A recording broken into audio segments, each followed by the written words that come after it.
Computerized Start is brought to you by my awesome patrons on Patreon, and by your tips and memberships on Ko-fi. These and other channel supporters make my live streams possible. You too can become a channel supporter with tiers starting at just $1. And as always, thank you for all your support, including sharing, chatting, liking, and subscribing. Now roll that famous logo animation.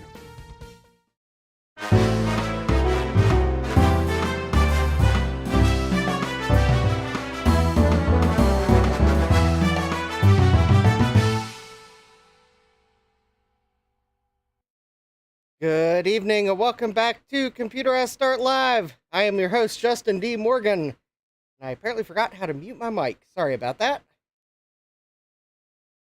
So let's see here who we have in the chat. We have Thomas Armstrong says, I will eat. Hi, Thomas. We have Hardware Hacker says, I too shall eat. Hi, Hardware Hacker. Callan says, eep, eep. Hi, Callan. Hardware Hacker follows with an eep. So, eep. We have Jack68K saying hi to everyone. Hey, Jack. Oh, Jack says, oh, sorry, eep. Yeah, see here, we have I8386SX. Hi, Jesse. Eep, eep. Yeah, I'm not on time. I was bringing stuff downstairs. Countdown to regret, says Jack. Well, you'll have a segment before we get to the... Or a segment or two before we get to the countdown to regrets. Yeah, I'm never on time. That's why it's called Just in Time. Alright, let's see here. We have GeoHam. Hi, GeoHam. Let's see here. Alan thought I'd start at 5 after. Hardware Hacker says he's lost his just-in-time privileges. Jack says maybe he's trying to find the 1040ST. I know exactly where the Atari is. Thomas says going to the ice rink. We'll watch soon. All right, Thomas. Hardware Hacker's asking about the going to the ice rink in summer, to which Jack's reminding Canada. Oh, right, Canada, eh? Yeah. Let's see here. Sadmac. Hi, Sadmac. Sadmac356 says indoor ice rinks are nice. Yep, I forgot to mute my mic. We have, a $1.99 super chat from Hardware Hacker. Eep. And let's see here. I think that's everyone. All right, so let's see here. We have the coffee goal. Link is in the description. And it's not time for Wheel of Regrets yet, because I went thrifting yesterday afternoon. And I don't put small businesses in Wheel of Regrets. So, let's see what I picked up from the thrift shop yesterday. Ooh, I bet the suspense is... Oh. I bet you can tell what some of that is through the bags. Jack's asking, can a regret only come from eBay? Primarily, yes, although Mercari can also provide regrets. And Facebook Marketplace, well, yeah, that too. But mainly eBay. Jack says, those are the bags my favorite Indian place uses for takeout, lol. Sadmax says, it's more, I may regret that the item doesn't work, but I don't regret supporting the small business. Yes, anyways. Well, let's see here. I guess we will start off with the cartridge here. I picked up a copy of Tetris for the NES for $4. And it has the slipcover. And it's in decent shape. So, there we go. I don't think I have Tetris. Oh, we are going to skip that item momentarily. Let's just go through the rest of the video games. We have Sonic 2. Not for resale for the Sega Genesis. $4. It did not come with a slipcover. Jack says, I don't think that copy of Tetris will fit in the CD drive from that PlayStation. No, I don't think it will either. And I'm not going to try. Okay, now, I might regret the game, but $2 for a game, probably can't regret the price too much. It's Batman Forever.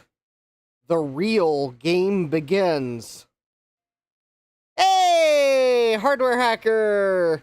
Lumber support. All right, thank you for the lumber support. Or if you read that wrong, it'd be lumbar support.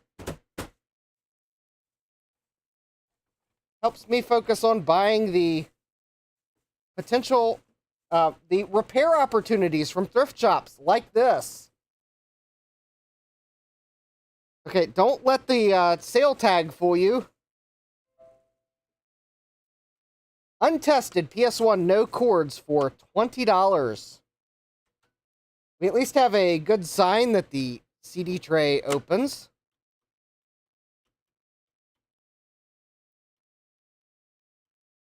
I think the power button works. And it feels like the reset button's working. So, yeah, someone at some point wanted $79 for this. And I know, and it opens so smoothly. I know, look at that. All right, we gotta try that again. I'm thinking this is going to be a champ.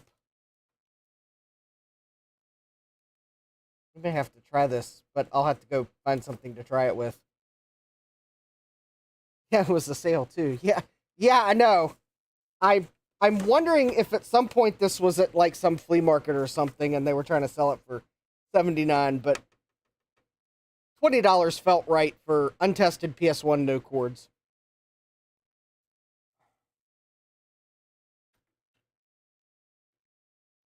Actually, I think last untested PS1 I bought for $20 just worked.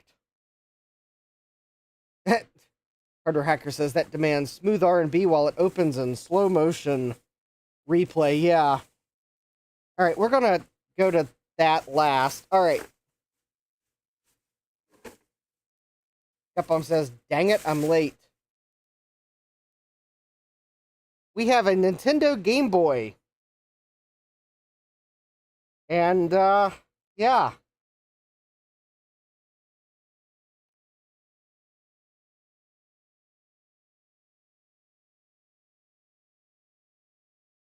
And it's in working shape. And it even came with some weird football game.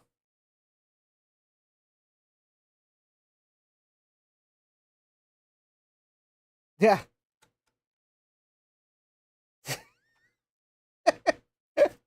So anyways, yeah, a Game Boy.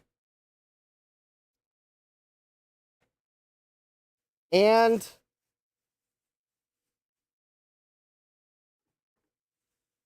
all right, I splurged on myself.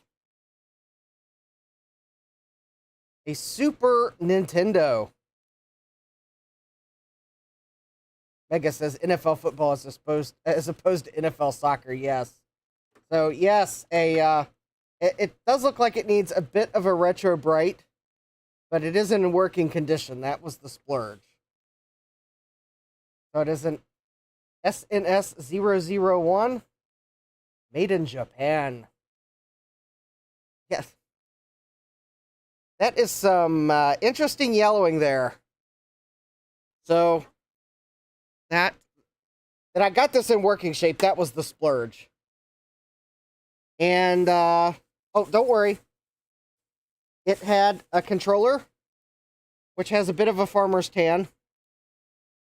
No Sega Dreamcast. No, they didn't have a Dreamcast. Capcom says $40 isn't bad for a Game Boy. Yeah, I need to open it up and put some deoxit in the potentiometers, but that's about it. And looks like someone might have Gorilla Glued the lens on, but so yeah. It looks like I just dropped a few frames, and Comcast is the worst ISP, and there's nothing I can do about it. I've dropped my stream rate down just to try to make sure Comcast doesn't drop bandwidth on, or yeah.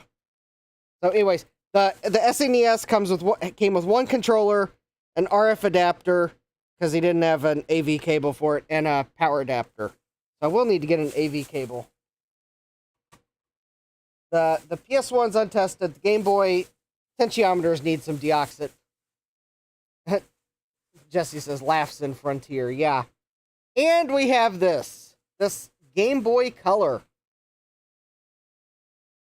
So, because I bought the other game hardware, I was able to talk him down to $20 for this Game Boy.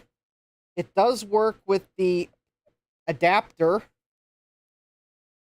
Yeah, no, big spender. But it does not work with batteries. And it does appear as if the battery terminals are corroded. So I will be spending... Oh, and it's missing the battery cover. So, yeah, this will be on a repair stream. Well, there's one reason why I decided to buy a few of these game consoles. Harder Hacker says 3D print one. Yes, I could 3D print one. The color match might be a bit tough to pull off. But anyways, I realized that game cartridge repairs are popular. And if I were to ever need to try to test a game cartridge after repairing it, I realized it would help to have some consoles, and it seems like Game Boy cartridges are popular targets for repairs because they need new batteries. So now I have a way to test at least some of them. Jack says, is there a reason other than nostalgia for buying any of this? Okay, I like the old games better than the new games, but there's also if I were to ever want to help someone out to repair games, or even have stream content to repair games, it helps to have a console to test them on. So, I mean, there is that. So, yeah. It comes down to that. The Reese Industry, Hardware Hacker says, the Reese Industry basically called it. Yes. So, that's why I bought some of these, was so that I would, if I did have the opportunity to repair game cartridges, I would have some consoles to test it on. And for content.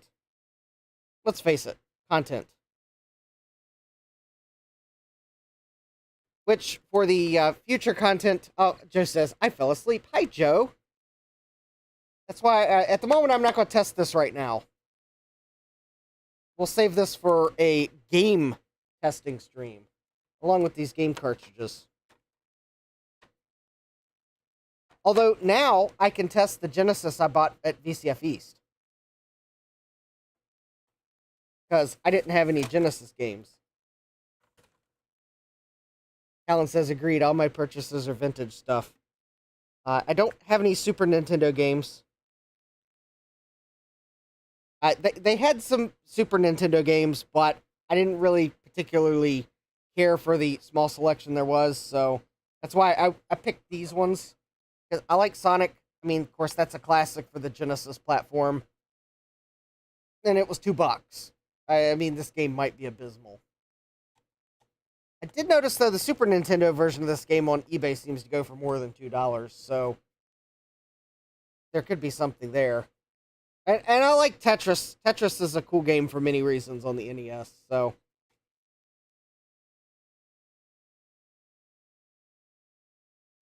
Jesse says, the Intellivision I bought a year ago was just for content. It was since donated to the Wisconsin Computer Club.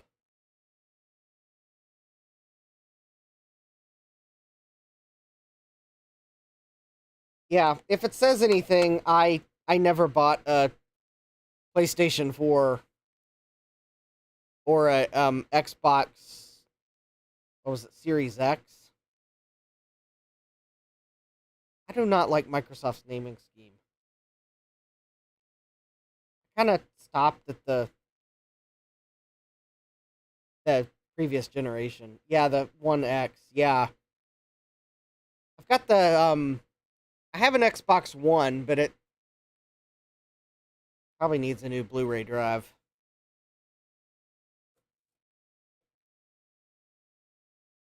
I don't hardly ever play it these days. I got a PlayStation 3. I don't hardly play it these days either. I prefer the older games. Carter Hacker says, and the silly 1S, which has no optical drive. Yeah. Jack says, naming schemes don't really last that long. Anyways, yeah,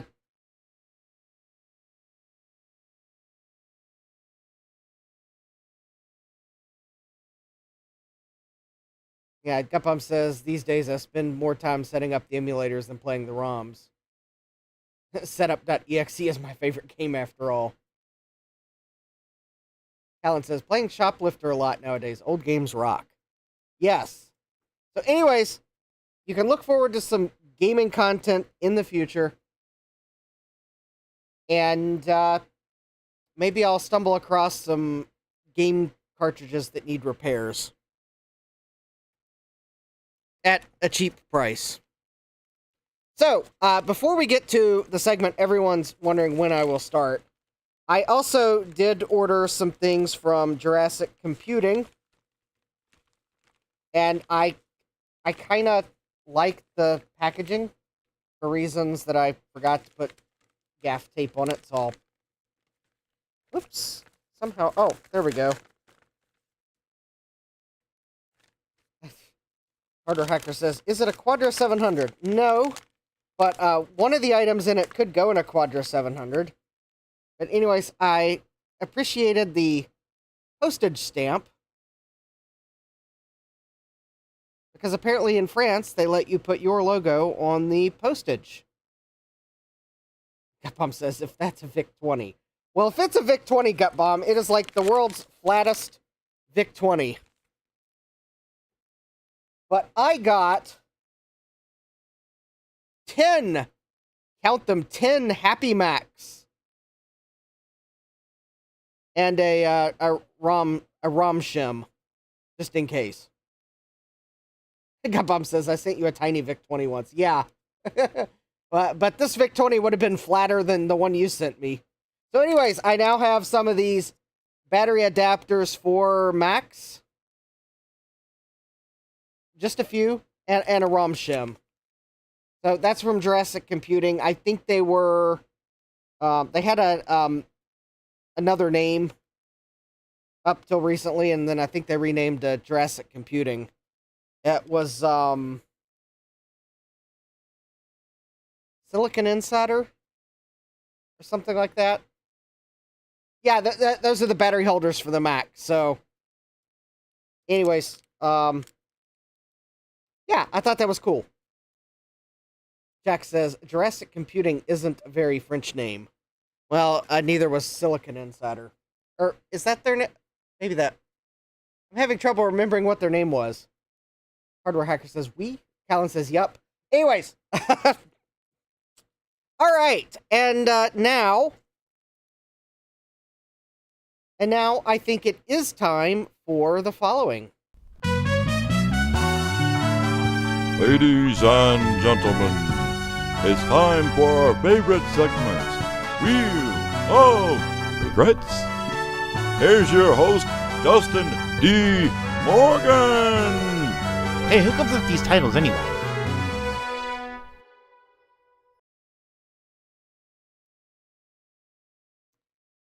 The Wheel of Regrets is kind of light tonight. We have one package. Harder Hacker says, who comes up with these titles anyways? Yeah, Jeremy of Jeremy's Vintage Hillbilly Shack. He did the voiceover, and yeah, he's the one that added that. Anyways, we have one package. It's from an eBay seller in Michigan. So, hi to all my eBay sellers and viewers in Michigan. Yes, it is probably the seller in Michigan you think it is.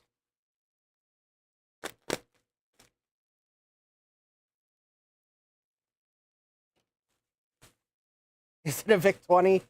No, it's probably an item that didn't need nearly as big of a box, but that guaranteed it arrived intact. But we have a programmer switch for the Mac 128 and 512. Yeah, a real one. None of those 3D prints that'll snap if pressed too hard. It's a real one that'll snap if pressed too hard. Oh, yeah, and I think it fits the Plus as well, yes. Capcom's asking, is that from Mac Memories? No, it's from the like Michigan vintage computing seller. No, I don't have a 128K. I was just saying it would fit a 128K. I do not have a 128K. I do have a 512, two 512Ks. I have a 512K that has a weird mod on it. And I have a 512K that's got a 2 megabyte upgrade module in it. And then I think I have two pluses. The one that came from Mercari that got smashed and Dave retro-breaded a replacement case that I sent him. And then a Mac Plus that was from the Herndon Hall. One of those 512Ks was from the Herndon Hall. Jesse says, I can safely say it's not from the 906 part of Michigan. Jack says, my memory might be bad. Anyways, I guess I was inspired by recent videos by Computersmith and 1-Bit Fever Dreams and a couple other YouTubers where they want to set up their vintage computer for programming. I guess Eric's Edge, Gruz, like,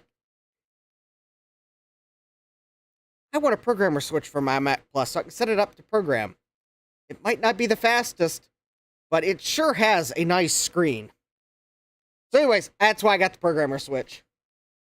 Jack says, programming on a Plus. Oof, that sounds horrible.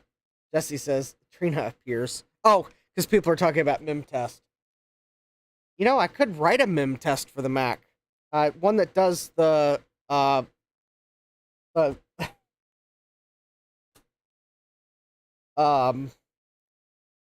I want to say Long March, but I think that's a Chinese rocket.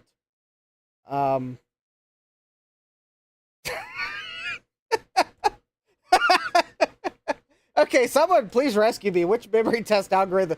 March test, yes.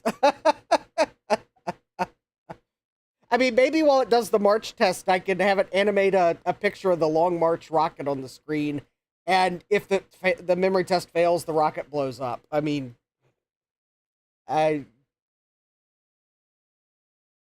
yeah, that maybe wouldn't be the best idea, because I'm pretty sure that mem test program would be banned in at least one country. But anyways, I could have an optional part. I could have an optional version of the program that has a different animation, so whatever. Harder Hacker says I might need to do that. For the Plus, yeah. Yeah, Gutbomb says I 3D printed my own programmer key for the Mac Plus and the SE30. Yeah, I could have 3D printed one, but sometimes I like to have the real hardware. Anyways, you know, that would be cool to maybe do a March test, memory test for, like, some of the Macs. You know what would be really cool is to write one that would go in the ROM. So if you have a Mac, like a 128, 512, or Plus, we could start there. That you have a problem, you think it's memory, and it's not stable enough to be able to boot into a memory test or a diagnostic program, that you could swap out the ROMs for a basic dead test ROM. That would be really cool. Jack says Justin likes the fragility of the real thing. So that would be an idea. That might be a good way to do the memory test. So if you got one of those boards, you can replace the ROMs, and it would run a dead test type memory test that would do a Long March test. Maybe it could do some other diagnostics from ROM. Only thing is, I don't know if the 68,000 processor has the concept of a 0 page. if it absolutely needs a 0 page to run, or if, like other processors, it can be happy running code from ROM for a while. But, Harder Hacker says ROM by big mess of Vim tests. Gutbomb says, I think the machine depends so much on the base ROM that might not be possible. Yeah, that is possible. The Mac might not work without the base ROM. However, it's also possible that if you had no intention to run macOS because you were just writing a memory test, large parts of the ROM might not be necessary because you're never going to boot macOS. You're never going to go to the part where you run an operating system. Joe says 6502 does not require the 0 page or stack to run, provided that you don't use instructions based in page 1 and 2. The 68,000, if it has a thing, can do that too. However, the 68K is 0 based for its vectors, so it needs ROM at... Oh! Joe says it needs ROM at 0, address 0 anyways. Oh, so right there, you probably totally could. At least that's not a technical issue against doing a dead test ROM for the Mac, at least the 68K Macs, because the ROM starts at 0. That is right. I forgot that. Joe says page 0 and 1 I meant, but whatever. Yeah, I forgot. That's right. On the Mac, the 68,000 processor, that's right. The vectors are addressed 0. They have to be in ROM. When the Mac powers up, the ROMs are at address 0, and at some point, when it gets far enough in the boot, it actually tells the chipset to swap the ROMs to the high, to a different address up higher in memory.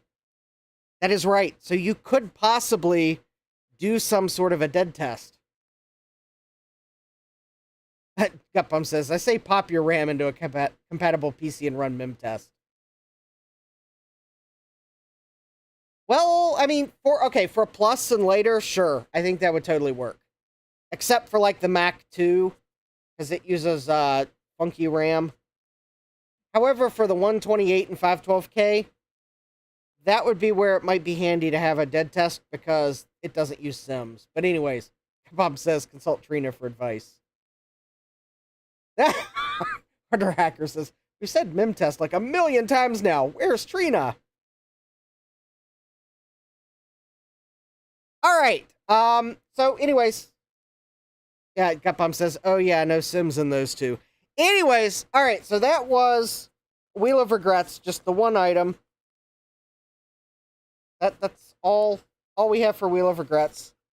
So, well, although I guess technically the Atari 1040 is an undetermined regret score Wheel of Regrets entry, because I haven't been able to get it to power up.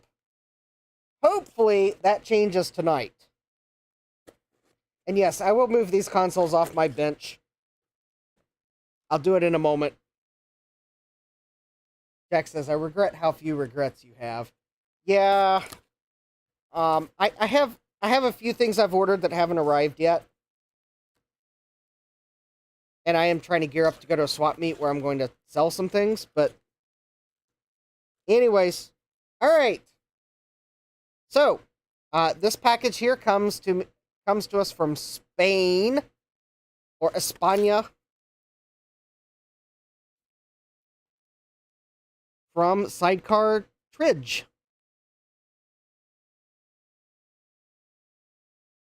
I don't know if I'm pronouncing that right, but anyways, and what we have here is it's a kit.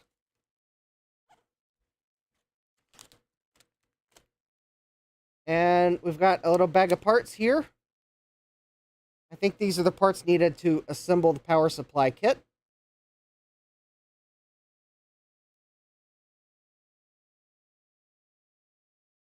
Gutbomb says I should come to the MIT swap meet in Cambridge this Sunday. You know how far Cambridge is away from me? It's like a bazillion miles, plus or minus, like, um, bazillion minus 600. I think it's like 600 miles away.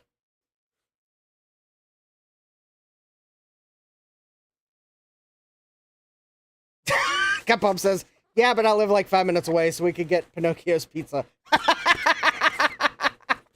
And I do have to work Monday. All right. So, we've got a little bag of parts here. We have a mystery item here, and we have a super mystery item here.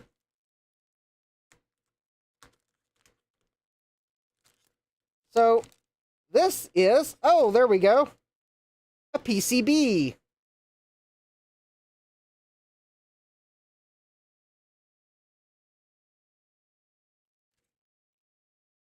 Oh, there we go. Very clear directions. This side faces down. All right, so we'll make sure that side faces down. This side faces up.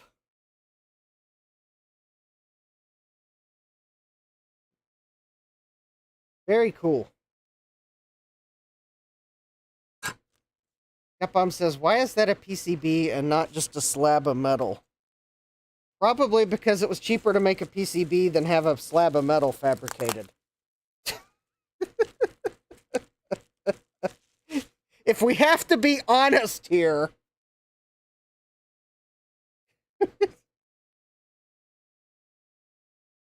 And we've got the power supply there, and it is a mean well. They mean well. So it is the RPD60A. So this power supply mounts to this board. And that board then mounts onto this metal frame using the existing mount holes. So this is the original Atari power supply that I am going to have to throw the parts cannon at to try to fix. Capom says, hey, that's the PSU I'm using in the Power Pig. Jack says, I use one of their PSUs for powering LED strips. That Harder Hacker says, that does not PCB make. Anyways, so, this PCB mounts onto here. This power supply mounts onto that PCB. In the bag of hardware, we should have the fastening materials to mount the mean well onto this PCB, as well as a harness to go from this connector to the Atari motherboard, and some connectors so that we can connect the AC power onto the harness for that. Capom says, the Power Pig is the modular power supply I'm working on with Frodo Jedi. We'll have plugs for Amiga, Atari 8-bit, Commodore, everything, etc. Well, I have it on good authority. It won't have an AC jack for Atari 1040ST, but so I'm not going to feel bad that I didn't wait for the Power Pig before repairing my Atari 1040ST. So anyways, let's see here. Let me make some space on my... Gutbomb says, yeah, not Atari ST, it's an external guy. Oh, well, the Atari ST 1040 is an internal power supply. Yeah, the 520 ST is an external power supply, and actually, DOSFox gave me a hint on a Cisco power supply I can buy to make a nice external adapter for my 520 ST, which currently has a modified AT, probably AT, it could be ATX power supply that has a 6-inch lead cable on it, which makes it kind of impractical to use. So I'm probably going to get one of those Cisco power supplies and a DIN connector And I'll probably make a better power adapter for the 520ST.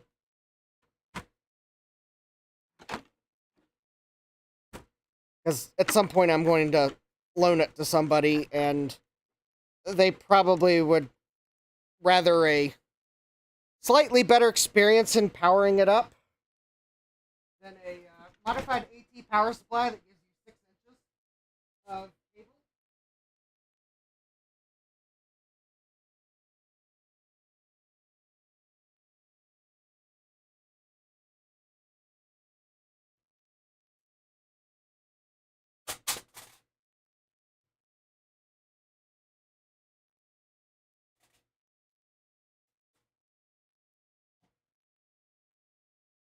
All right.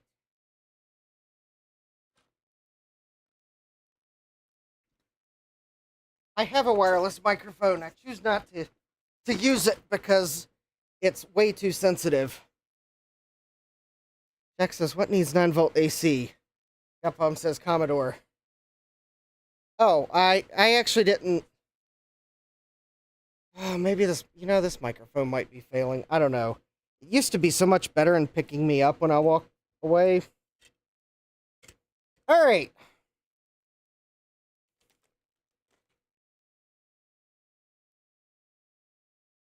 Let me pull up the instructions for this. Oh.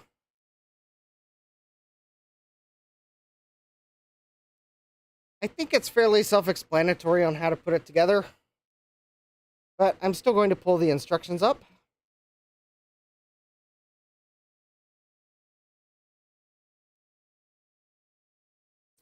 All right. So to assemble this, you need a Phillips screwdriver, a small flat screwdriver, and a cutter, scissors, or other tool for stripping wires. All right.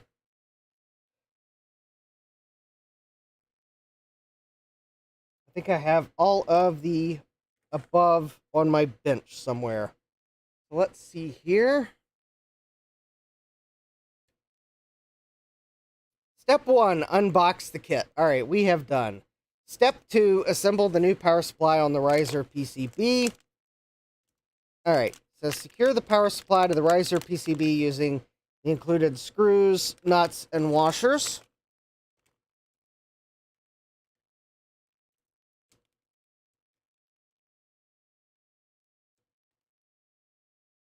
All right. Start by placing the riser PCB on a flat surface with the rear facing up.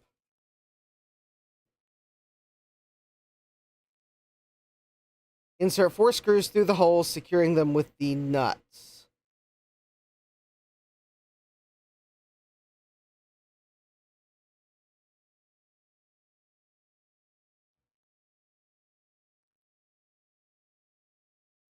The assembly should resemble this. Okay. Well, I'm going to... Yeah, I forgot the hammer. Very funny. All right, so I think in order to do this, I will need to do that.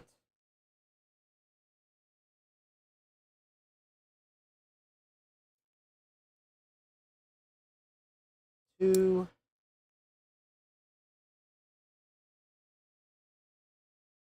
Just says hit it with a hammer.net.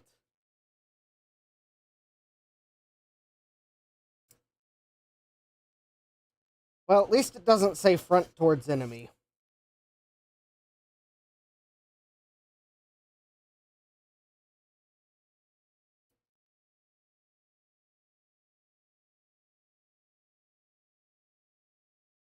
Access, so classic. Oh, the hit it with the hammer, yes. All right, so let's make sure that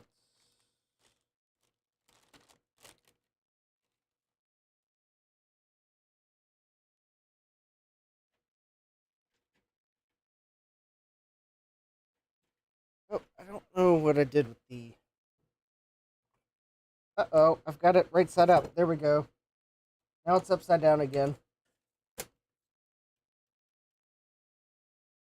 All right. Uh-oh, I might already be cheating because I pulled out a tool that didn't tell me I needed.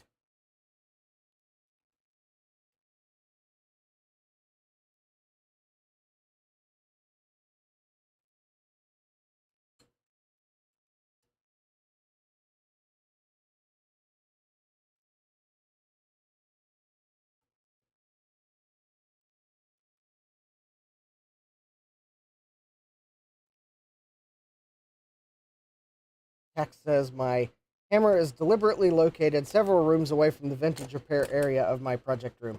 All right, we have the standoffs installed.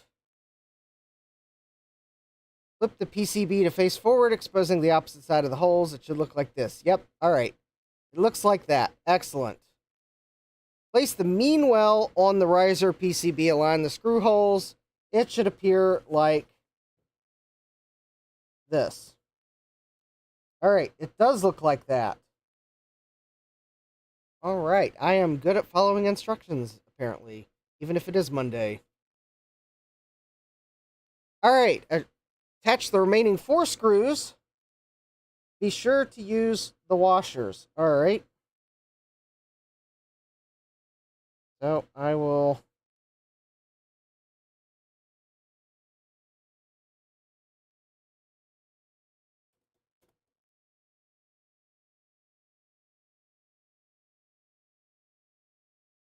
Oops. Uh-oh. Oh. Nope, the washer's still there.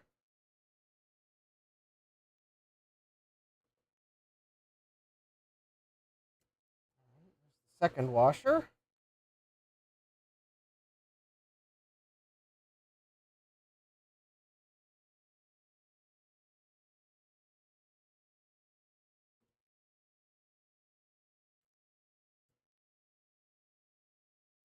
Now, the reason I got this kit, if anyone's wondering, is because it basically replaces the original power supply,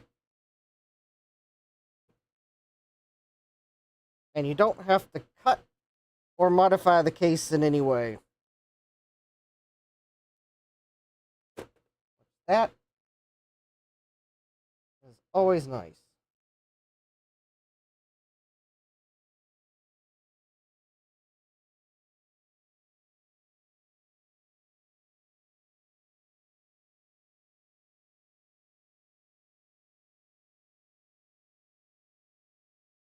Something tells me I'm going to have to install the ground connection there.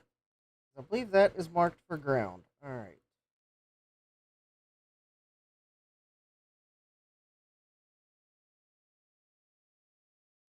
But it told me to put all 4 screws in, so I am putting all 4 screws in. All right. Remove the original power supply. All right. Well, I've already removed the power supply from the computer.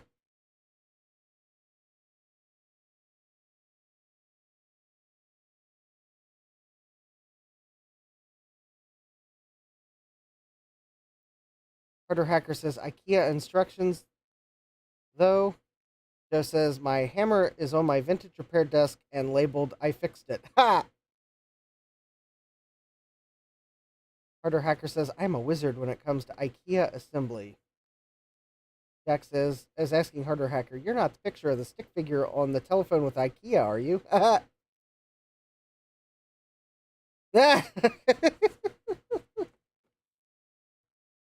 Harder Hacker's the person guiding someone else through assembly.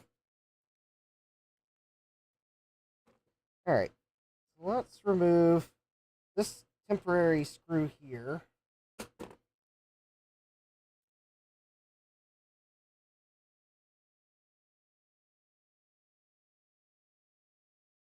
Oh, I'm actually curious about something. All right.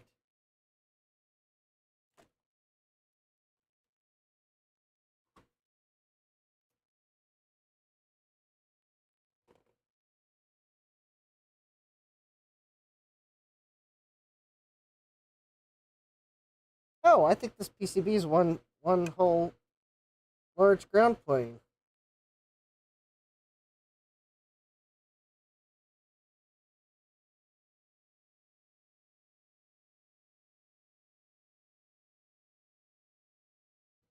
Oh, yeah. Okay.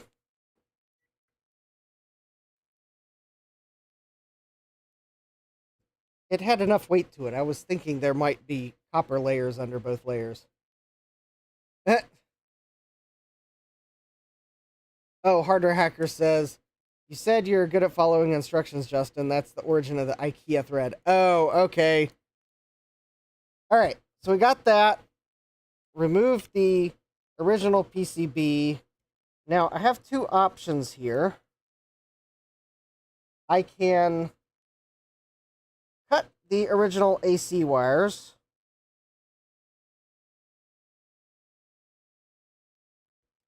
Or I can desolder them.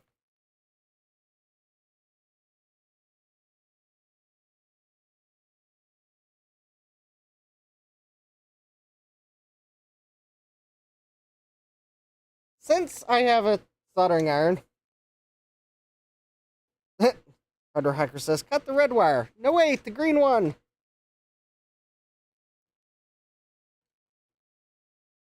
Now we all know that we don't cut the red wire because that will cause Comcast to like drop all your bandwidth. All right, so I am going to desolder this. Only because if I do fix this power supply, then I can.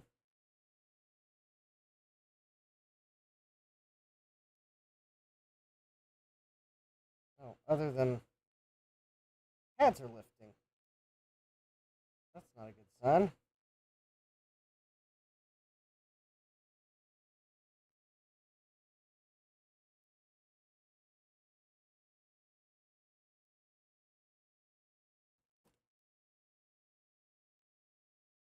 Oh, that's embarrassing. I just soldered the solder wick to the.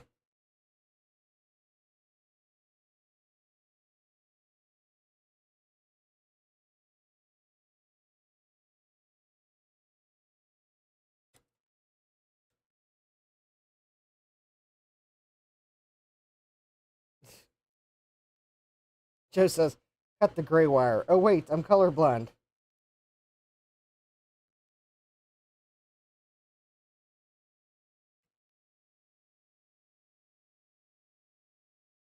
Now that.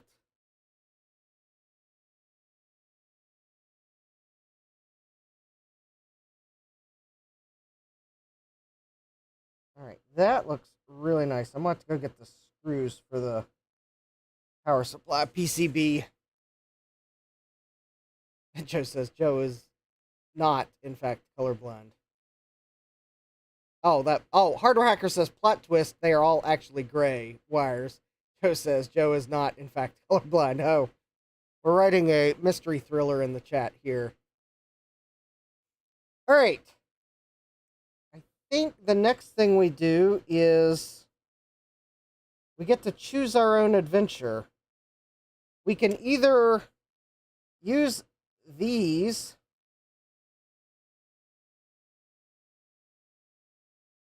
to connect the power. It does let you more easily put this back together, or the instructions do admit that you can solder them together for a more permanent bond. And I think I like the idea of soldering them together, since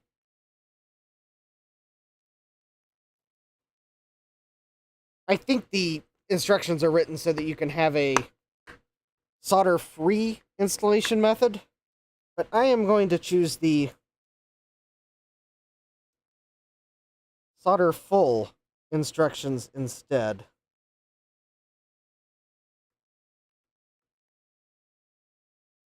I'm also going to see if the...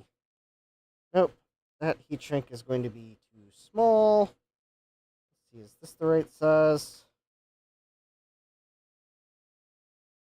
Nope, that is still the wrong size. There we go. Yep, let's just go ahead and put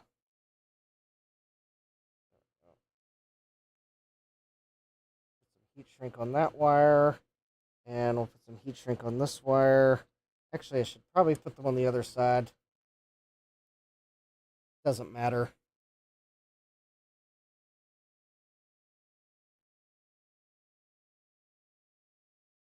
Jack says, choose your own adventure is maybe not a phrase to use when talking about things that are connected to mains power. Yeah, that is probably a good point. We are not going to choose our own adventure. We are going to follow the installation instructions with the optional enhanced install step of solder the wires together for a more secure connection so that they do not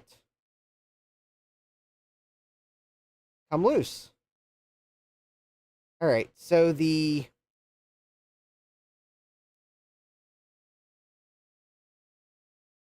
power supply side uses yellow for neutral and black for live. Yes, whatever. Okay. Anyway, the black goes to black and the yellow goes to white.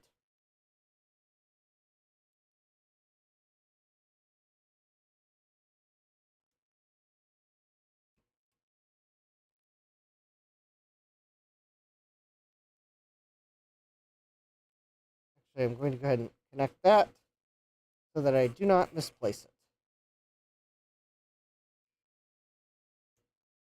There we go. That is the new connector for the DC side. Joe says, never touch brown because that's the color it will make your pants. Yes.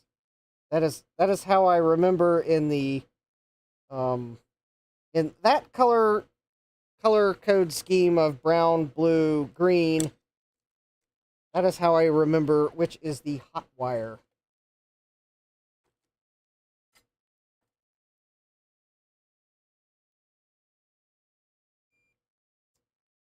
Sometimes you just have to remind yourself which is the hot wire using a very blunt mnemonic.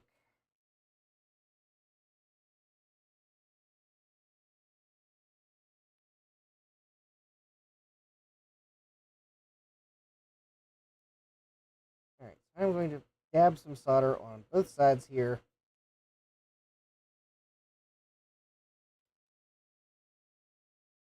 And then I am going to hopefully, with minimal drama,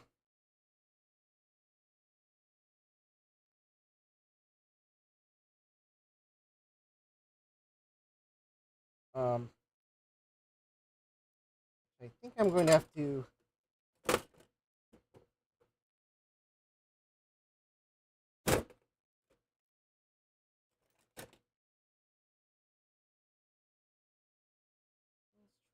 I don't think that is 18 gauge wire.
Got the heat shrink on it.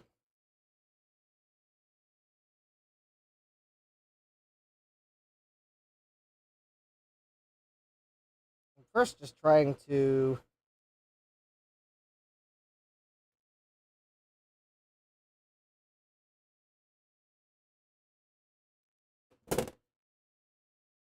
yeah, I put the heat shrink on the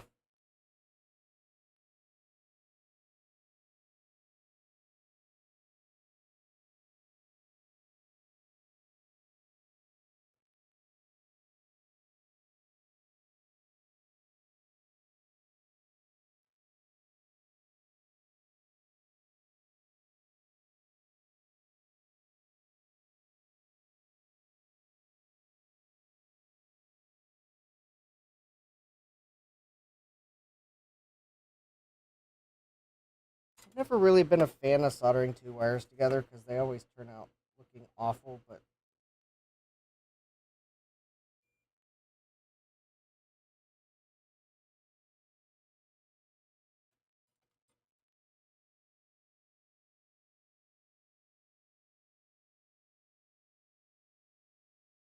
I guess that's the other reason we put heat shrink tubing on them.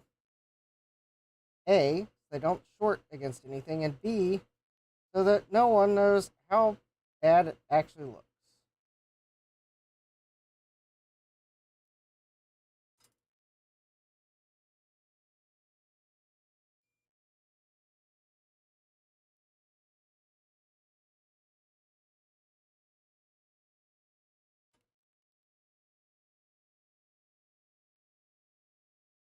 There we go.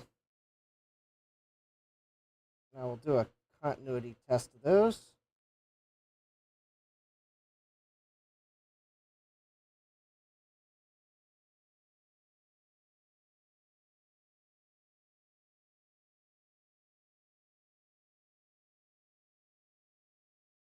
There we go.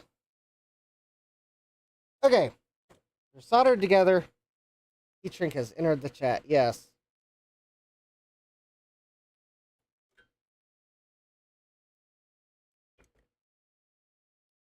All right, so let's make sure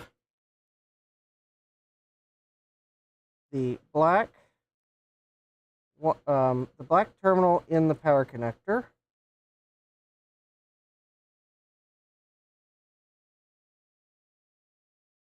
0.2 ohms. Yep, that's probably about right.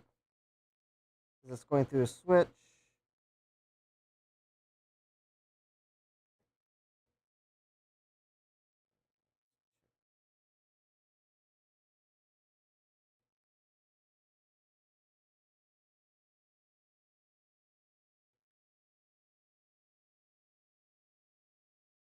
Yep, all right, that was like 0.5 or 0.4 ohms.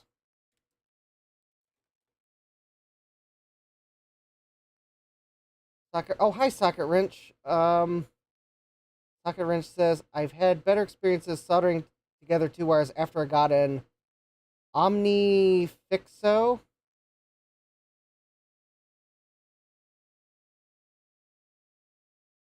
Oh, yeah. Actually, I am going to...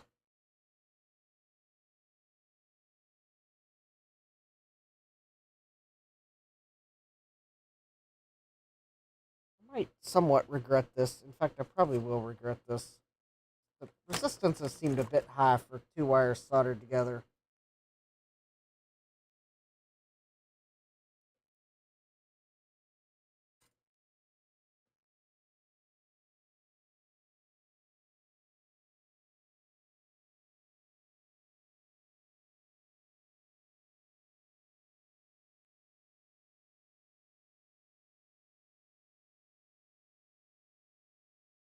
Nope. Yep.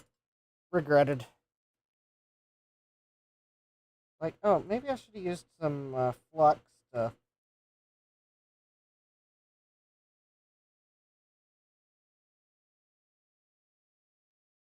have probably just used flux the first time and not tried to redo it. Okay.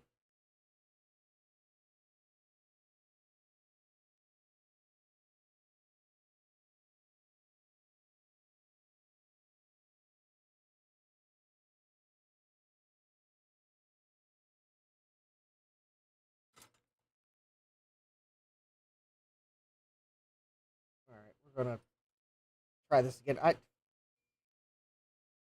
Harder Hacker says I'm soldering. I'm soldering.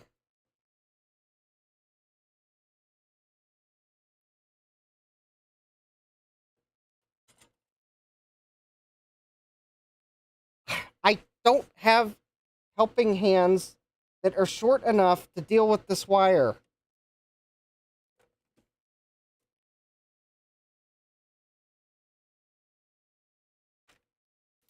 I don't think they're going to work.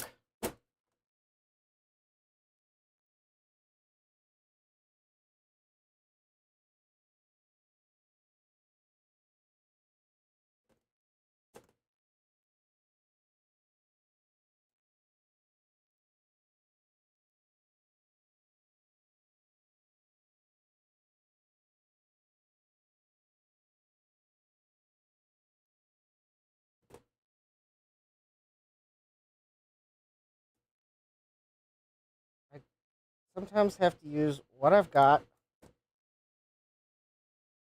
Oh, Capum says, I was replying to chat, not telling you what to do. Okay, well, I am missing half the chat comments because I am trying to solder. I fully realize I'm missing half the chat comments because I'm trying to solder. Believe me, you want me to solder, not burn my fingers.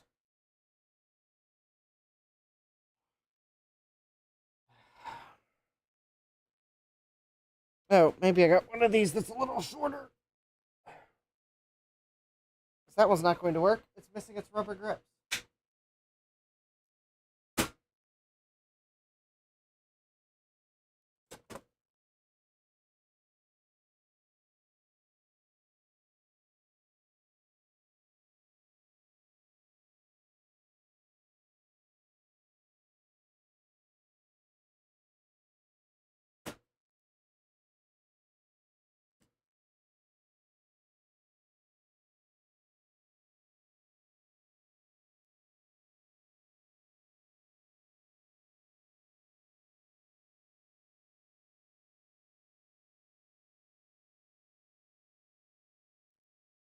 Thomas Armstrong says, what did I miss? I'm trying to solder two wires together.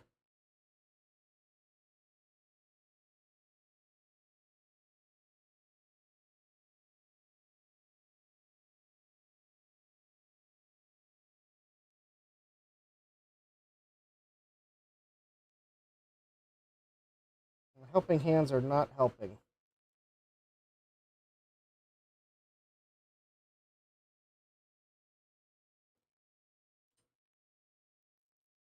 Yeah, they're unhelpful hands.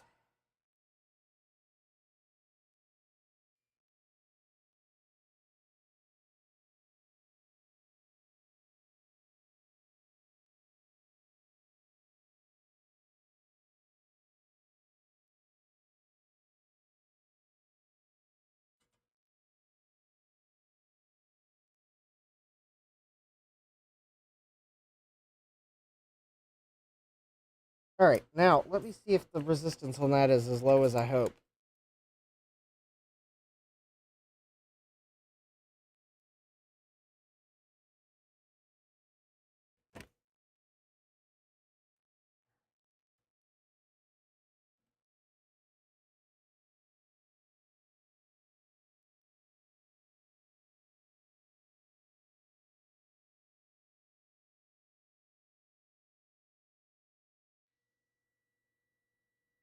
All right, that's better.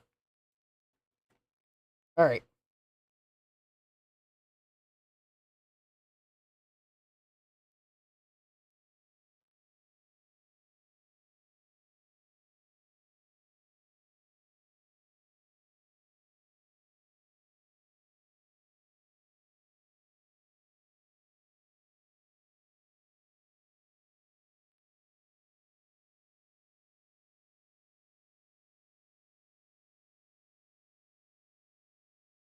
I don't know. I'm having a Monday today.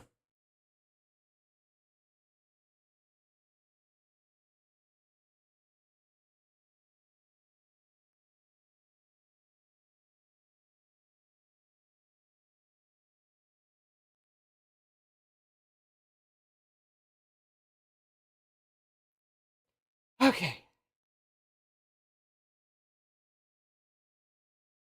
I don't have any of those connectors, so we're just going to have to go with solder. Thomas Armstrong says, pro tip, do not have a Slurpee after you leave an ice rink on a 100 degrees Fahrenheit day.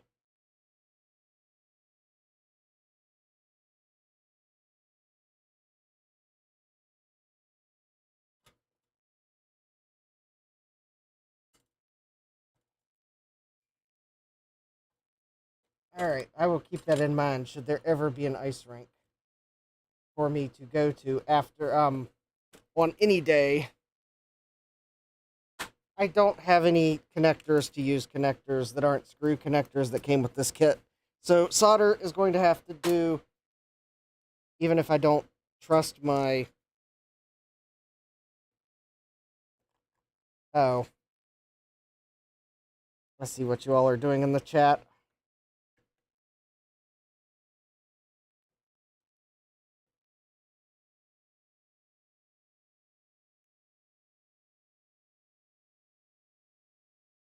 Alright, so I'm going to clean the flux off of my solder joints that still look awful, but I'm trying the best I can. They look awful. There's nothing I can do about it.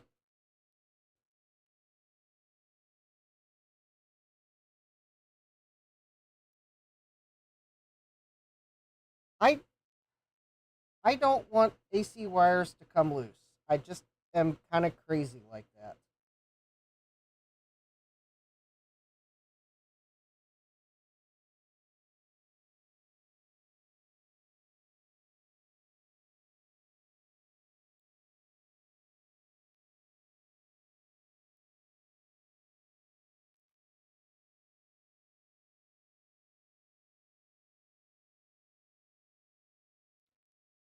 I don't want them to come loose inside of a computer where I can't see that they've come loose.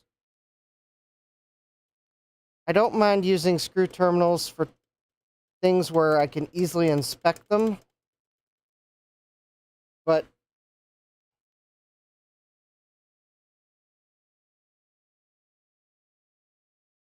I don't want to use wire nuts because wire nuts can come loose. I don't have any wire nuts to use this small anyways. I don't want my AC wires to come loose inside of a computer where I can't inspect them.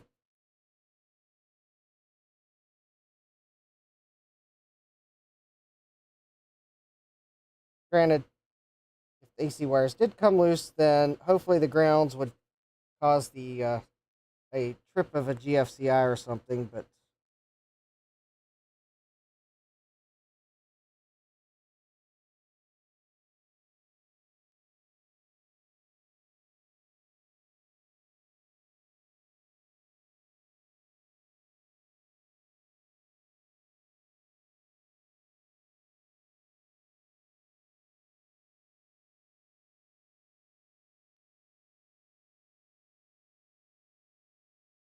there we go. That should be good. All right. So now I'll have to go get the screws for the power supply. But now we have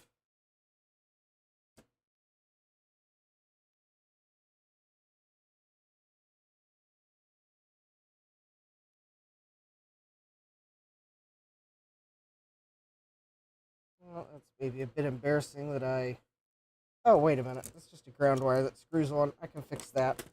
Like, oh, that's embarrassing.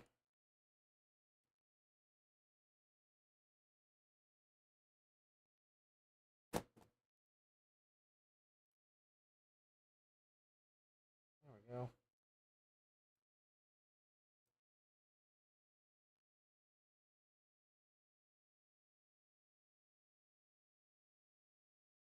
Oh, that's right. I can put both wires.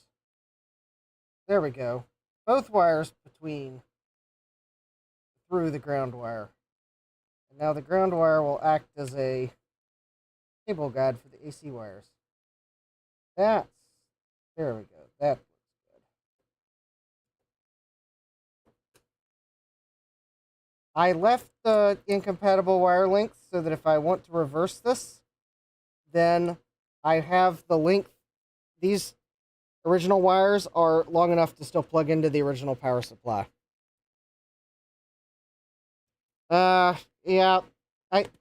If I had crimp connectors, I would probably trust them.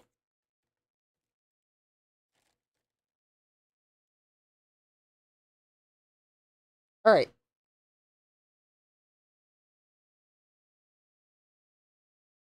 So let me go get the screws for this. And I'm going to go ahead and screw down the PCB. And then the instructions say to test it.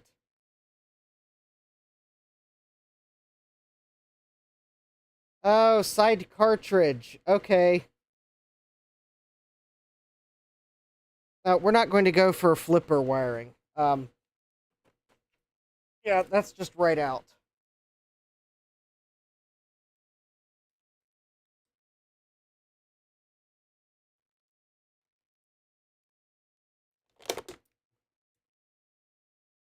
All right, let me go get the screws.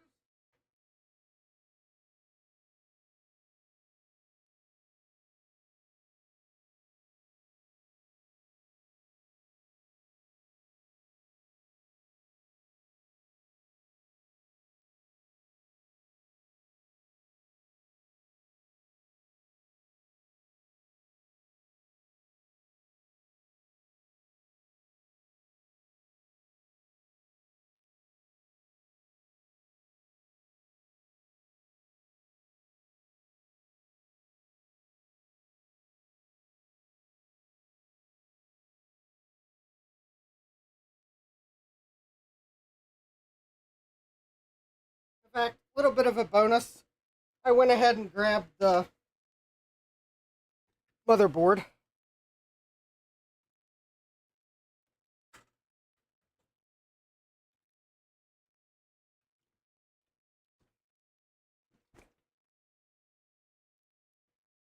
Capcom says my house is 130 years old and full of those twist dealies.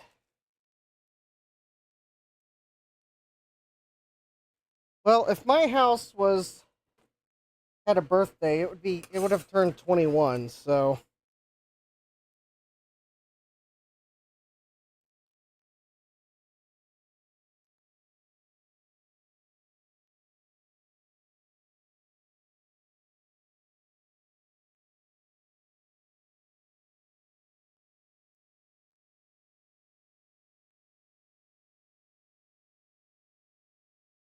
luckily probably a good.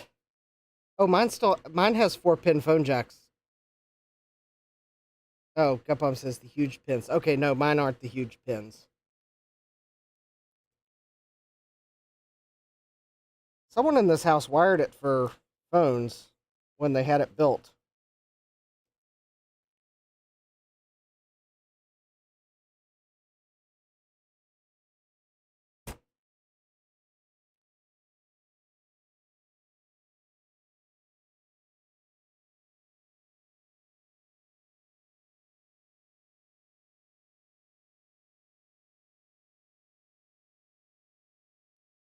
All right.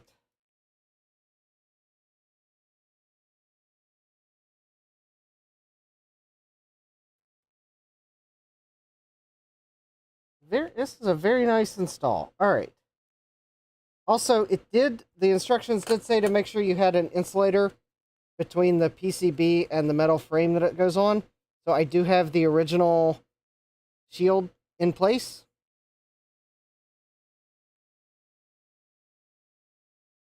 Thomas says if they used good phone wire, you can do Ethernet on that wire. I don't know if they used good enough wire.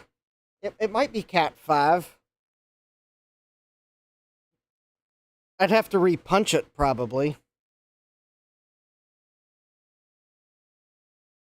Alright, so I am going to plug in a power cord.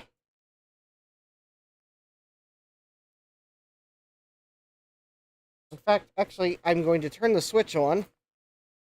And, 3, 2, 1. Alright, there we go. It should have power.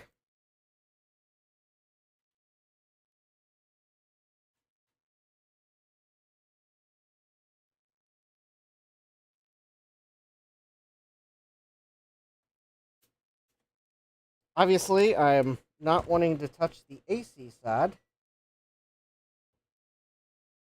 Although I could confirm that we have 120 volts. Actually, I will go ahead and confirm AC voltage. 122.5. Okay. That sounds about right. All right, so now I've turned it on DC mode. I am going to take this connector, and it should have 5 volts and 12 volts. And I don't know which one's this. All right, and we have 5.05 volts. Awesome. 11.6869 volts. All right, that's probably good because it's going to be unregulated.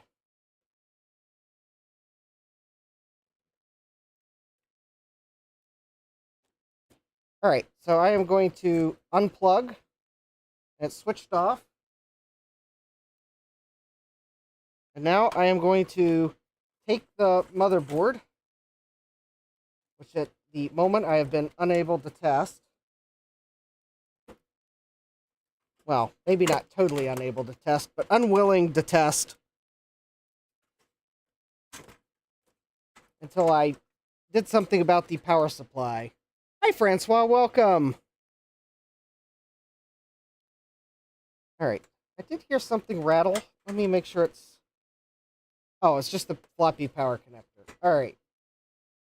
So, the power supply would be mounted... Oh, wait. I think I'm missing a metal plate or something.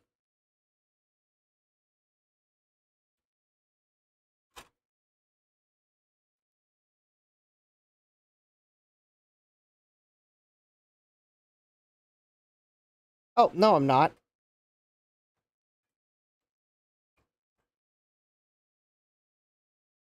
It would go there. Okay.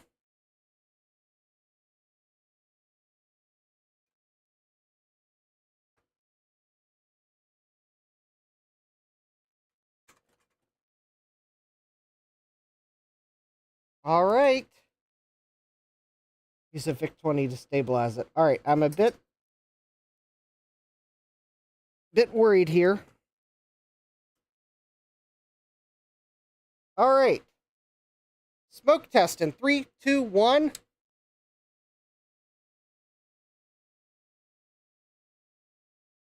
All right.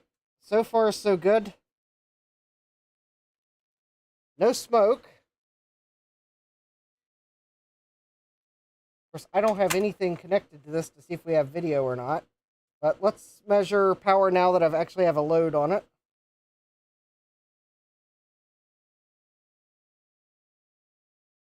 Oh, hold on. I was about to say, wait a minute. Negative 5 volts. That's not right. Multimeter probes were mixed up.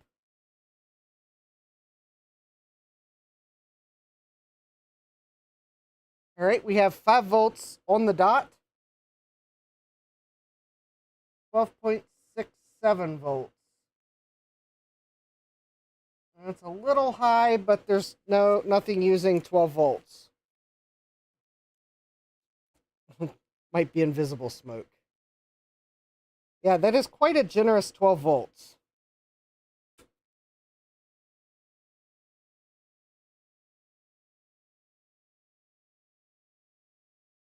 I think now is the...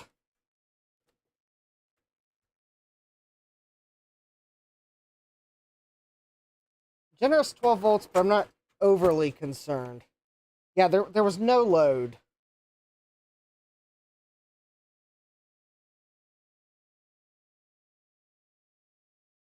I'm tempted to go grab the floppy drive, just to at least give it some sort of a load.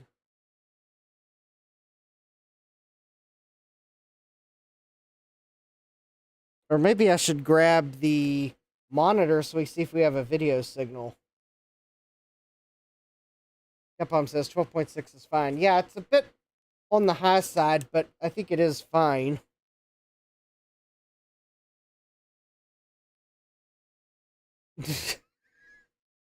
Hi, Eric. Welcome. Eric says, good evening, Mr. Morgan. Well, good evening, Eric. Thanks for putting up with my Monday.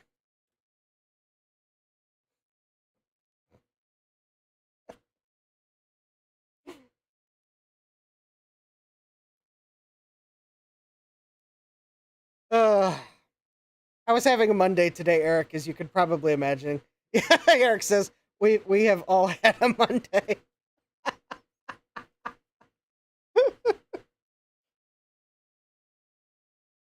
Sometimes, Eric says, we have all had a Monday. Sometimes they fall on Mondays. Hi, Steve. Welcome. We have Mac 84. Eep. Oh, I did. Yeah. Well, I don't want to give the whole surprise away, so needless to say, I did something silly and.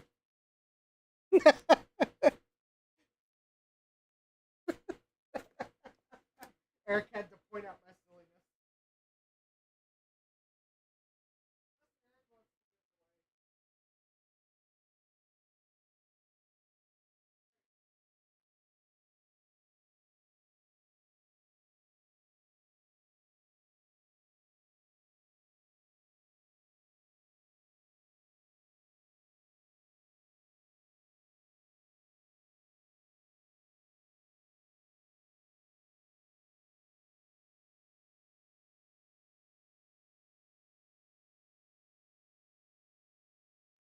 Okay, I am also going to do this, even though I haven't screwed down the power supply. I'm going to put, because it is Monday,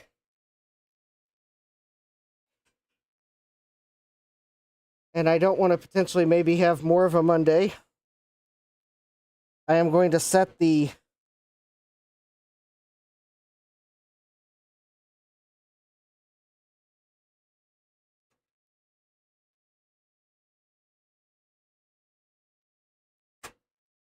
all right, I'm going to put the shield over top the power supply so that I can't touch the hot bits.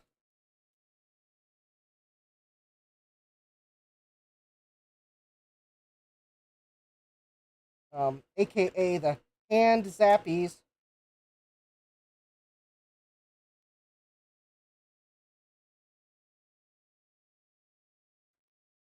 I don't know why I felt compelled to say it like Hot Pockets, but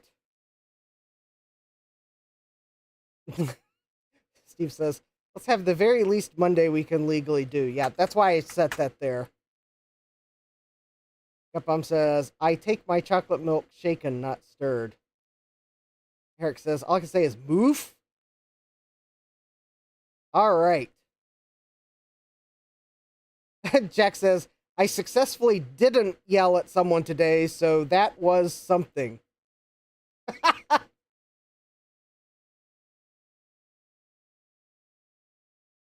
Gupum says, I'm eating a brownie. All right, now I'm jealous. Although I had leftover pizza for dinner, so slightly less jealous because I'm too full for a brownie.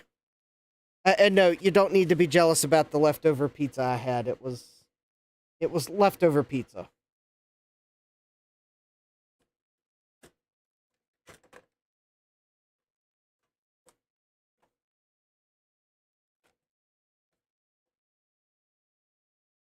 Oh, Gupum says, I wasn't trying to make you jealous. I was trying to make Steve jealous.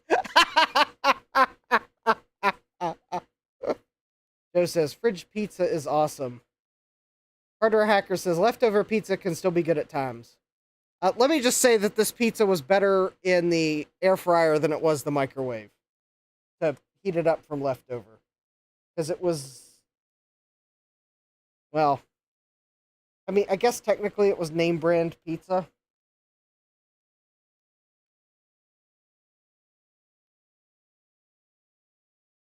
All right, let me find another power cord because we are going to plug in the... I'm going to have to plug in the Atari monitor to see if we have a video signal. Gupum says, I use the toaster oven on broil to reheat pizza. Well, I have a pop-up toaster, so it wouldn't have heated the pizza very well. A hardware hacker's asking, Pizza the Hut? No, it was not Pizza the Hut.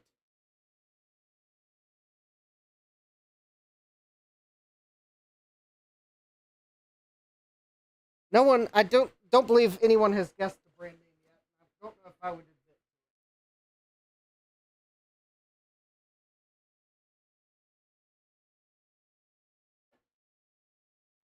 admit. It's pizza that's probably better on day one, but well, I mean, I'm not going to say no to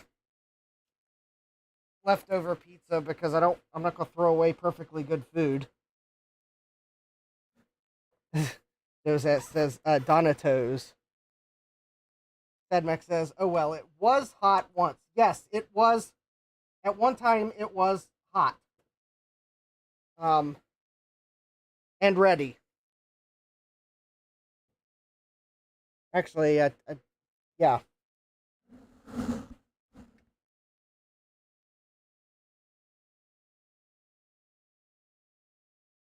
Helps if you find the actual port for the monitor. There we go.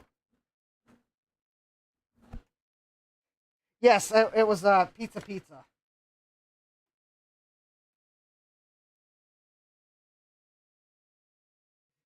All right, power cord search.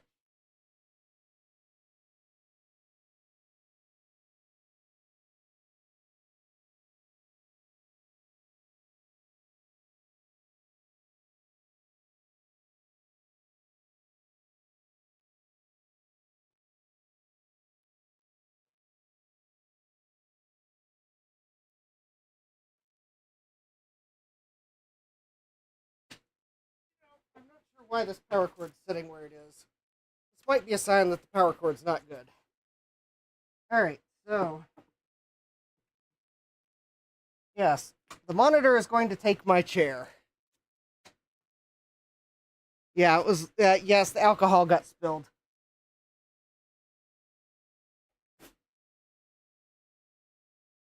All right.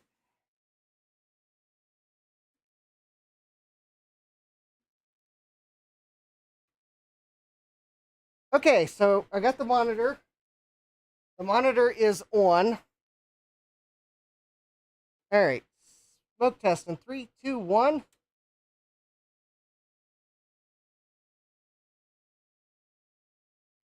I heard the floppy drive. Nothing on the monitor yet. Or I got the brightness or contrast turned up or down too far. Oh wait, we got a white box on the screen.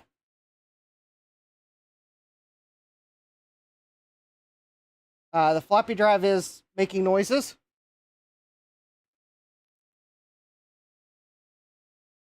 Floppy drive made another noise. More noise. More noise.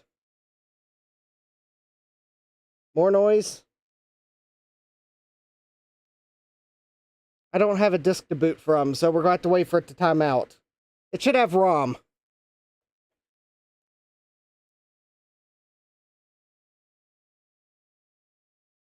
All right, well, I'm going to wait until it times out.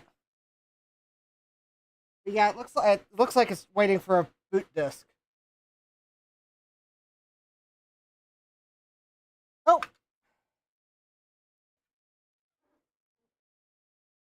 Oh, you totally cannot see that.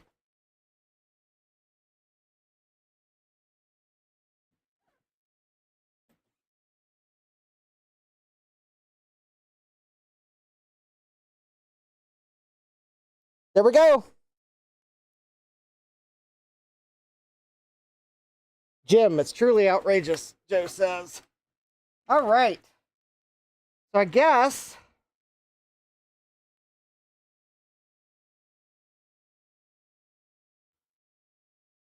all right, so let's do this.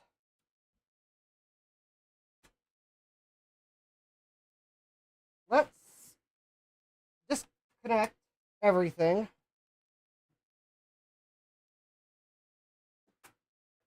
And let's open up the floppy drive and clean and lubricate it inside.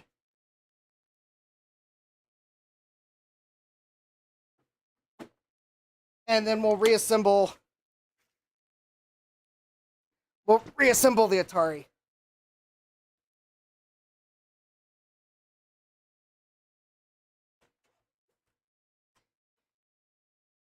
Hi, RetroTech Chris.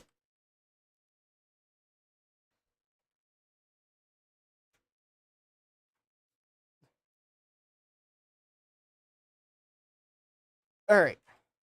Let's make sure this floppy drive is ready to be reading disks. The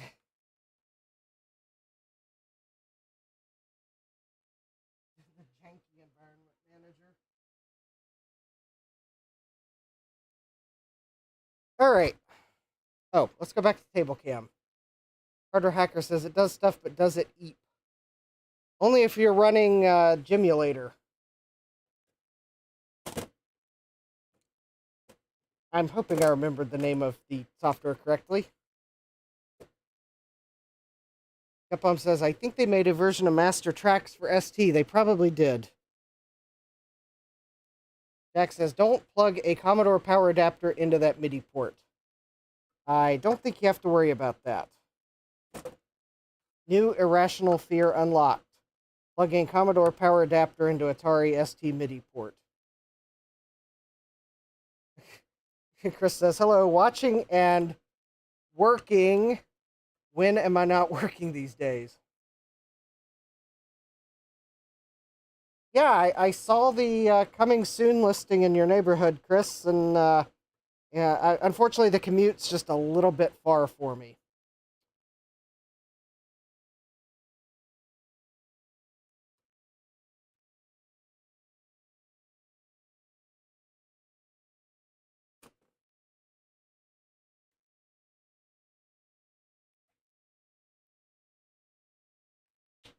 It did look like the floor plan had plenty of space for retro computing, though.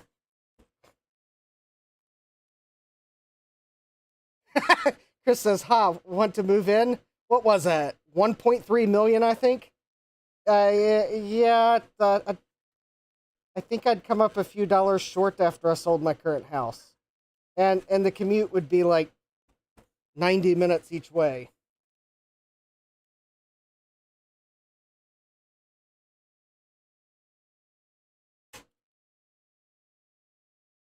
It says, related fact, many machines have bad video circuits because someone plugged the power into the video port.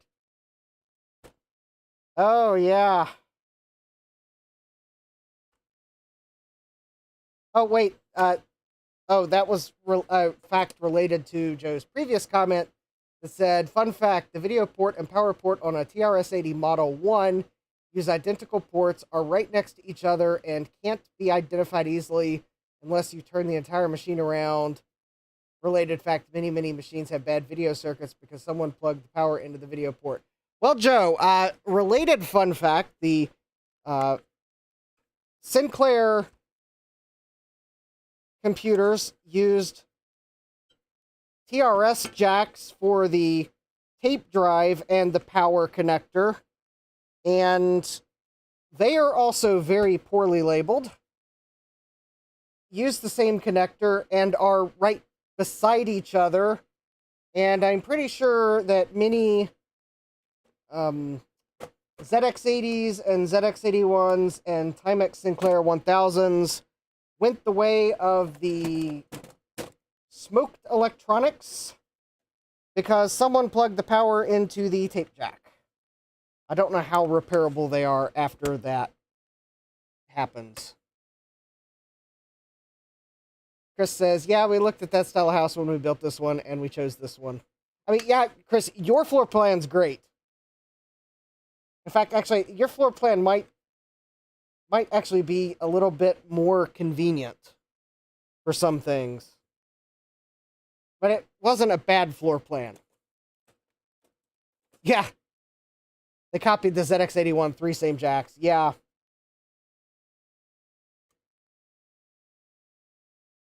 Alright, trying to figure out how this cover comes off. Oh, and maybe it looks like you lift it off after you lift these tabs, but maybe the way you're really supposed to do it is to take these 2 screws out.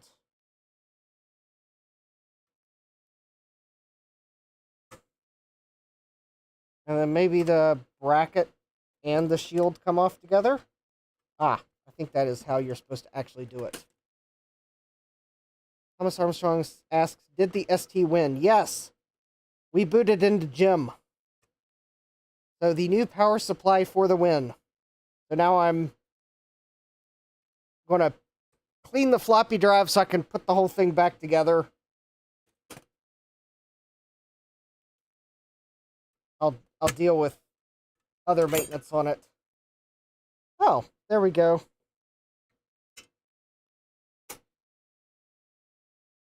Oh, that's cool. They are marked left and right. And that's left and right in terms of looking at it from the front. All right, so we got the shield off. Oh. You know, this floppy drive is like, feels really cheap. It feels exactly like something Jack Tramiel would do.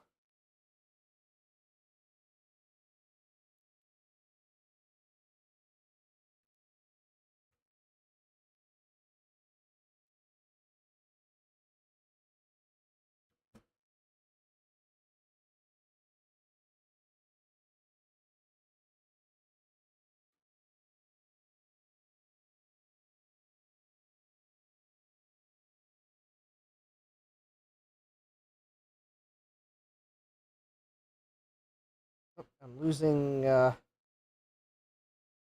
flat bearings. All right.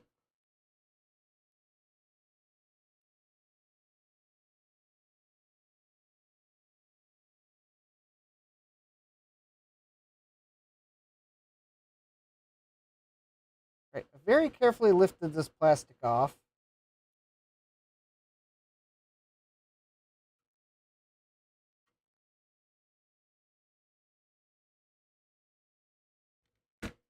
All right. Let's see what I can do about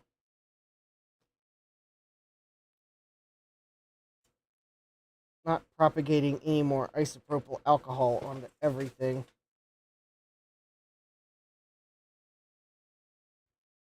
All right.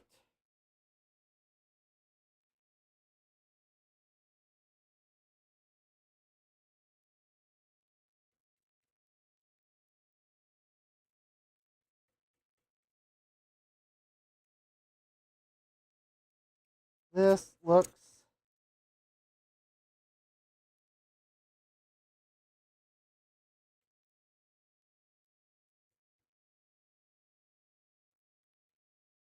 this kind of looks like Atari decided they would just have a custom floppy drive designed for their computer. Oh yeah, look at that. It's got an Atari brand sticker on it. It looks exactly how I should expect it to look for Atari designing their own floppy drive, probably. Alright.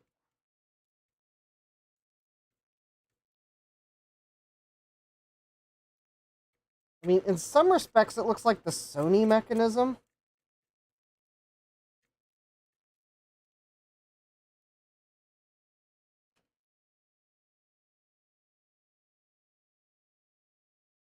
Thomas Armstrong says, look for leaking caps on that drive. Some do, some don't. I mean, these caps don't look like they're leaking. I don't have caps for the floppy drive, so... Well, okay. Well, actually, let's look at it under the microscope. Jesse says, it looks cheap. Yeah, I have to say, Jesse, it almost makes a Citizen Drive look like a winner. Okay, so there's factory flux on this board. And that looks like... Oh, that's just a green mark on the top of the cap. Okay.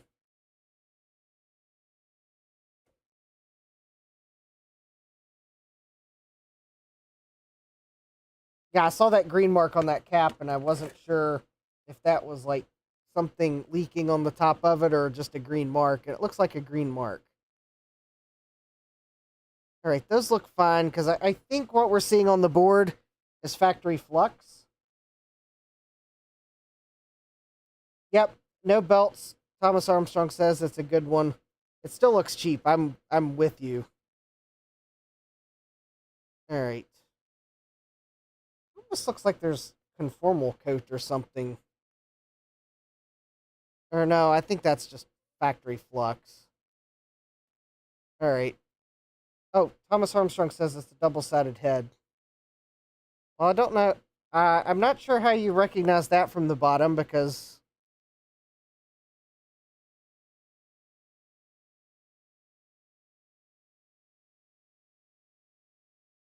my camera work isn't the greatest. All right. I don't think these caps are leaking, so. Oh, but yeah, it is a double-sided head mechanism.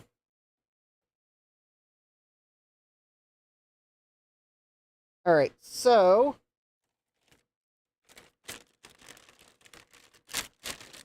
excellent. I am glad that my Atari 1040ST is looking less like an eBay regret.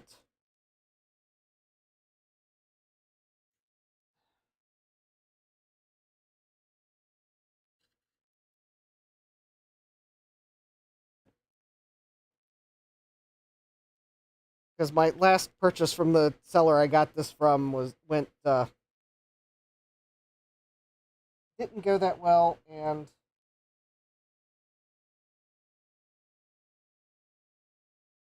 well, this one's first power up attempt didn't go well either.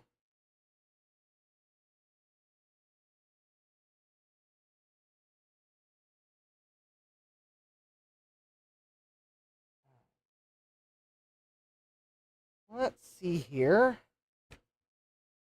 All right, I think the heads were fairly clean. There is some gunk on the drive.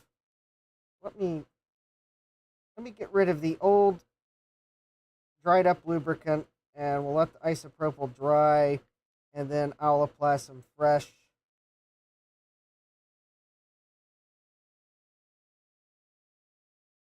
lubricant of some sort, probably deoxit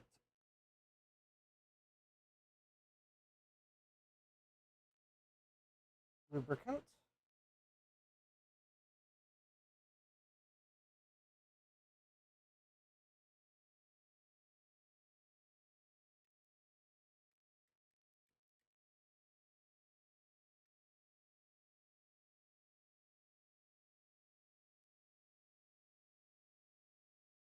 I'd almost like to see if I can't get this.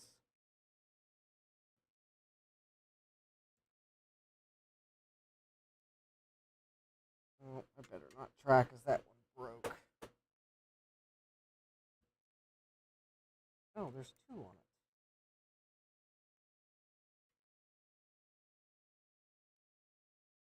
Oh, that's not going to come apart very well. All right, never mind.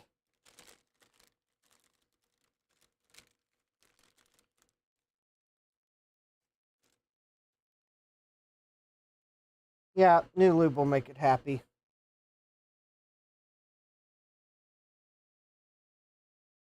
And it's not like I'm going to have a ton of floppy disks to read on it anyways, but it would be nice to have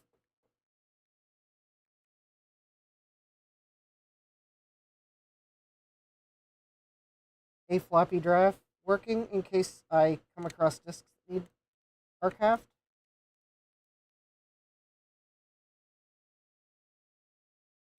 Because there is the external floppy port, and I can always use a GoTech on that. All right. Thomas says back later.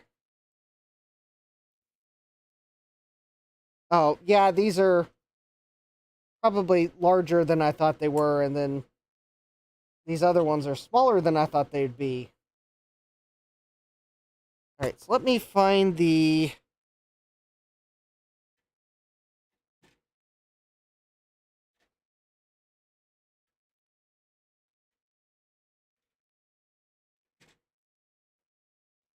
Let me see if I can't find the tube of deoxit lubricant.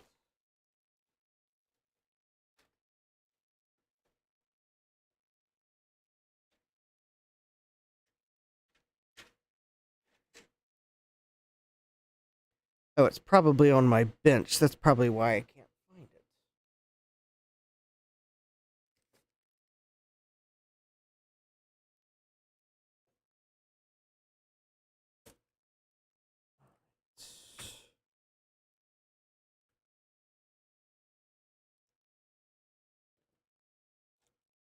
Oh, there it is.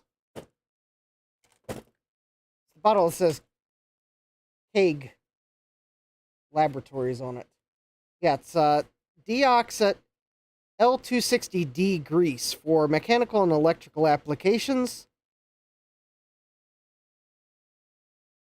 So it's got it's basically lubricant with some deoxide in it, and there's no particles in it, so it doesn't have, I guess, titanium. Joe says, once I get the floppy drive working, pop a GoTech in it. I'll have to 3D print the thing to put a GoTech in this.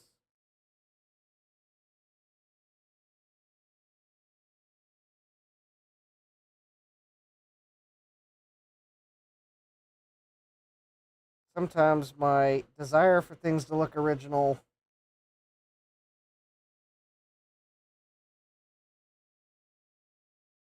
wins out over. Oh, there we go. Oh, that's why this was feeling inconvenient. All right.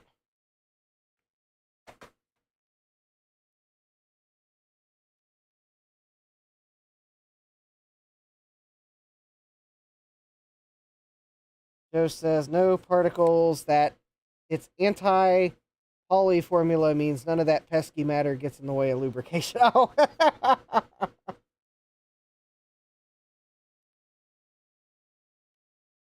Yeah, it's kind of like the Heisenberg compensator on a transporter. Yeah, the deoxys stuff helps bypass the pesky physics and.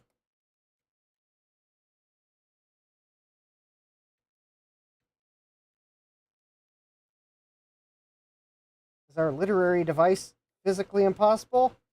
No problem. We'll create a device to solve the physics problem.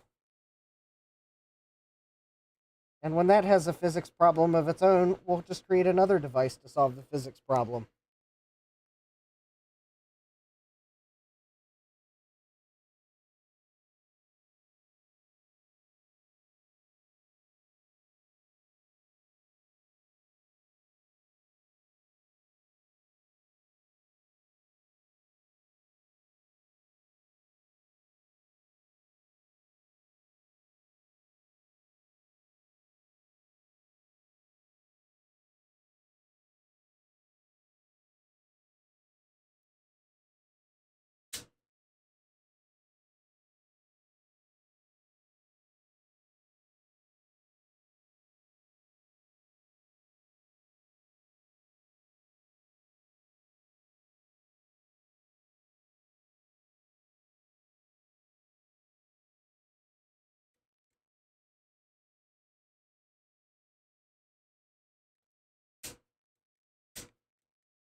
All right.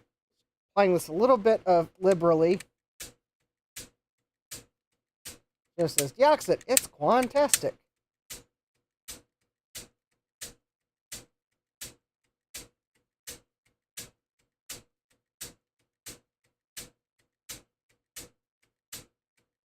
Basically, I'm just trying to get deoxit underneath the metal piece here.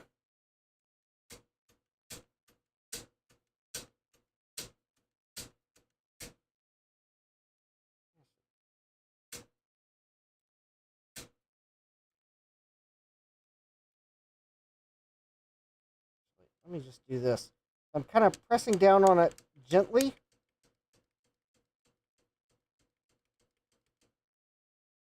There we go. Just trying to get lubrication underneath the metal piece. So now I'm going to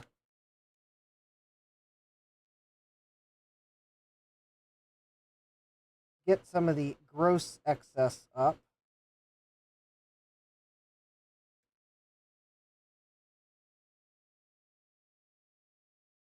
So it doesn't get on floppy disks.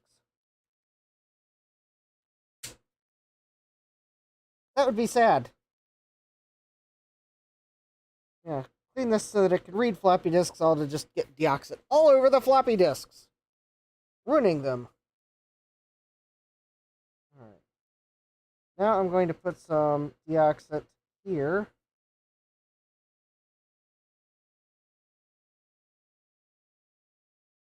And here. And here. And then we'll slide this forward carefully. Put some here.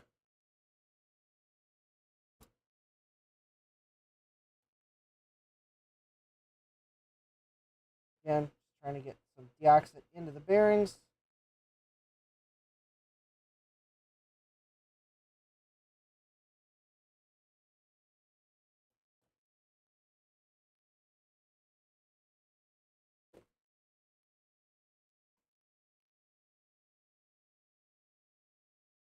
Alright, so I do know on this side,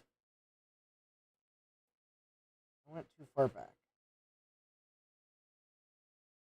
On this side here, yep, there's pretty much bearings all the way down. On this side,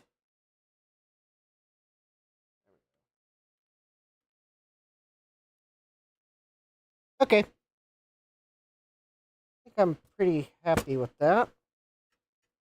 So let me try to get this ring, these two rings back on.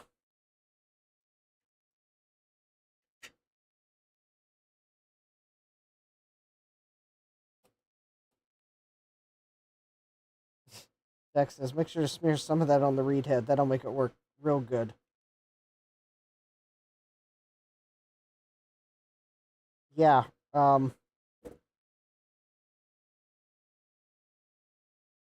Was that a public service announcement from Flash Floppy? The Flash Floppy GitHub?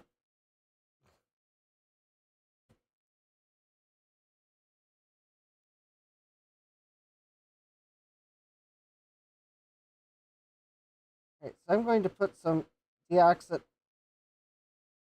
on the metal pieces where the plastic bearings on the tray slide.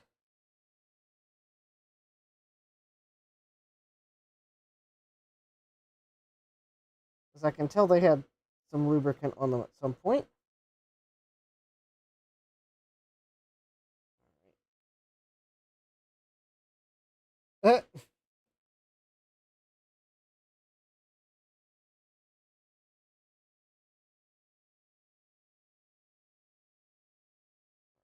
Hopefully, now I will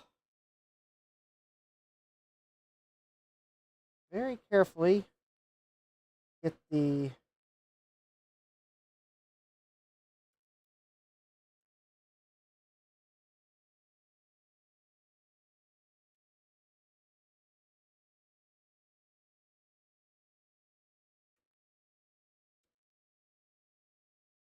there we go. I think that's what I want. Yeah, there we go. Trying to get this back on under the heads, lifting it as little as possible.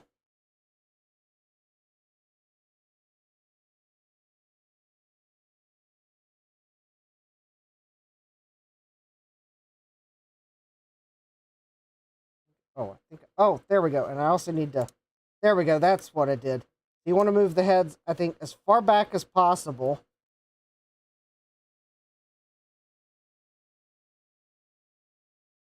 And then you should be able to get this.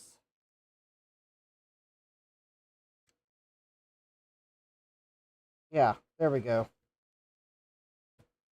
Like that. So that then when we put the side pieces back on, yep, let's see, that's left.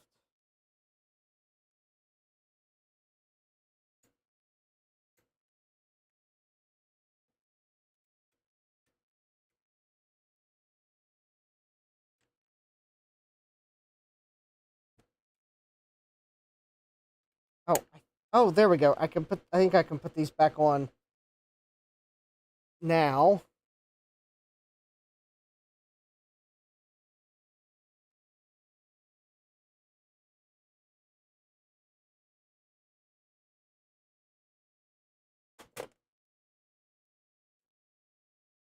because that cover should push down on top of this, but the way the notch is shaped on it, I was having trouble getting it to lift up over this bracket because I think it was recessed enough. So I think I can put these back on now.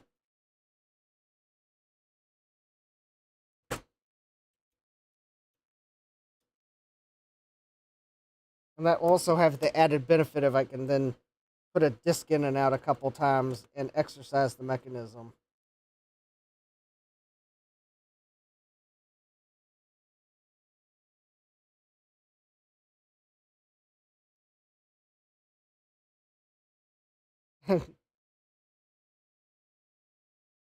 Oh, Francois says they're building another building across the street and probably painted stuff today.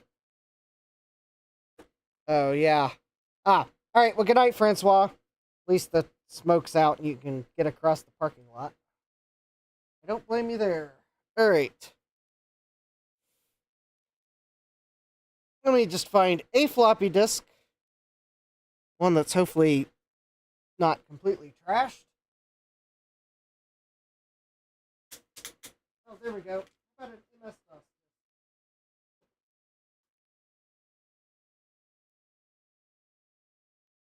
A disk that's replaceable. All right. So now, if I... Oh, there we go. All right. So if I put the disk in...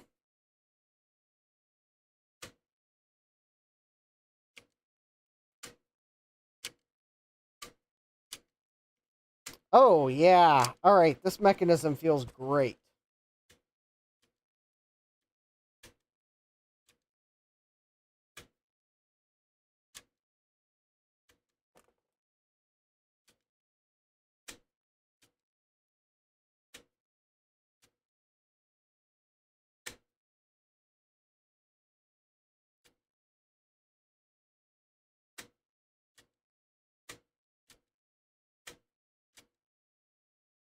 Okay, there we go.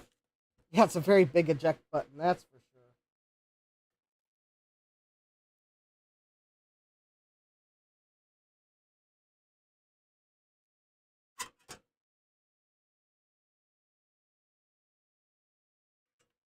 It was probably Jack Tramel's only system requirement. It's like, we should make the floppy drive cheap, but it needs to have a big eject button.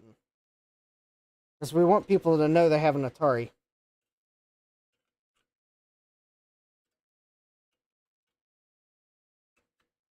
I don't know, I'm just making that up.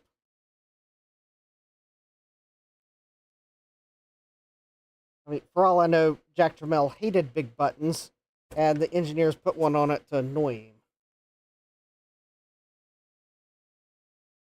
Sort of put your finger in the way of the disc coming out. Yeah.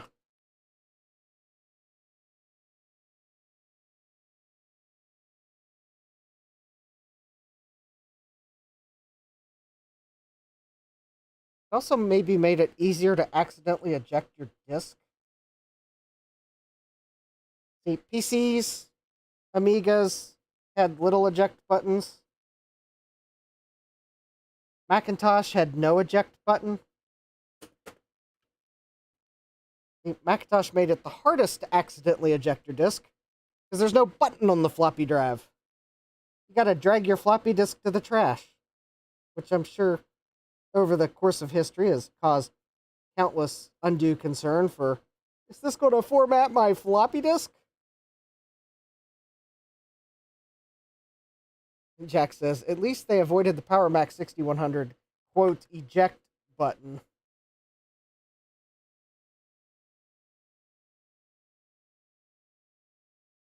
Sakura says paperclip. Yeah, on the Macintosh, you had to actually purposely go get a paper clip to eject your disk. So I would call that, I would consider that's avoiding accidental ejection. Hardware Hacker said the external 3.5-inch drives had a button if they were the Apple II variety, which the Apple II ones would work on the Mac. However, the actual Mac versions of the floppy drives did not have a button. For the Apple ones, at least. Yeah, the ones that had a button were the external drives that would work with the Apple II or the Mac.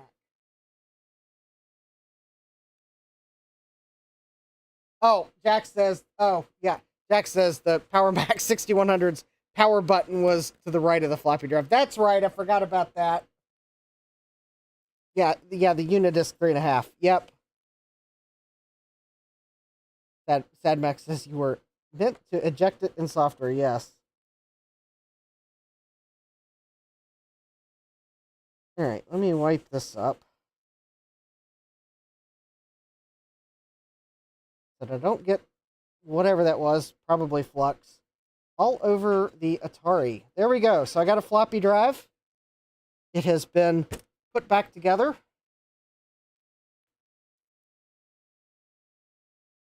I'm going to have to go find the screws.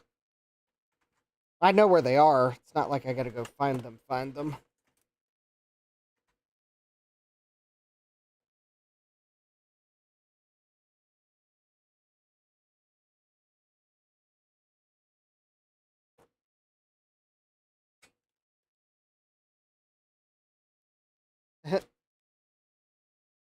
Jack says, for the 4 people on the planet who have 2 C pluses. Yeah, the 2GS would also use the 3.5-inch Unidisc.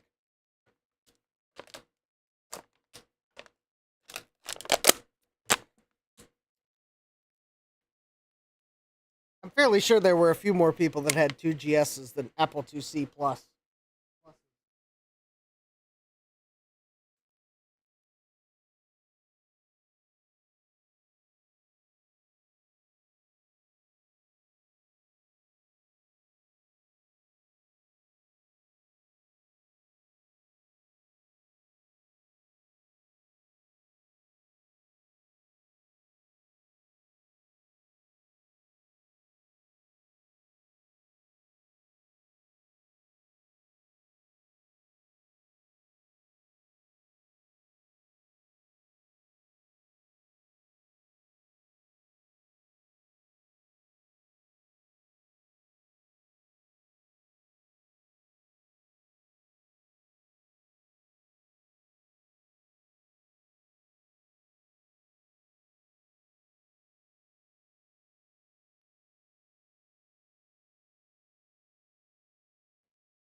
All right. So I have the hardware, hopefully. Just going to be a matter of trying to remember where the hardware goes. Harder Hacker says, this is the first time I've heard of the 11C Plus. Yeah. Oh, Joe might not realize the joke of the... So, for those that don't get the joke, I was watching an old game show where one of the contestants won a home computer. And at the end, the announcers announcing the prizes that were won that were not described during the show. And the home computer was the Apple 11C. Yeah. Yeah. Oh, the joke, Joe says. Yeah, never mind. Yeah, that was the $100,000 pyramid was the game show. And the contestant wins the home computer, which was an Apple IIc, but the announcer announced it as the Apple 11C. So, hence the...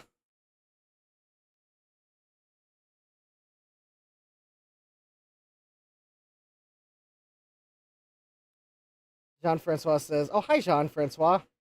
Jean-Francois says, the Apple IIc Plus is almost a hypothetical computer. It barely exists.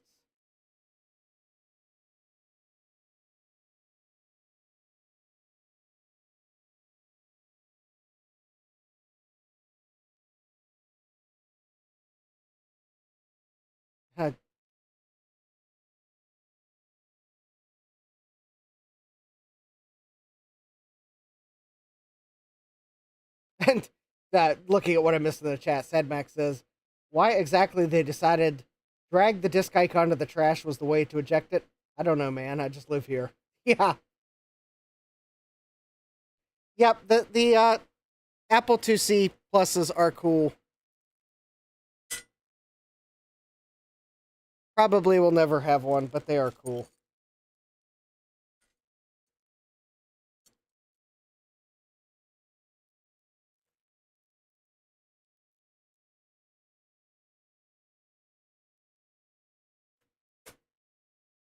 All right. I think the way to put this back together is to start with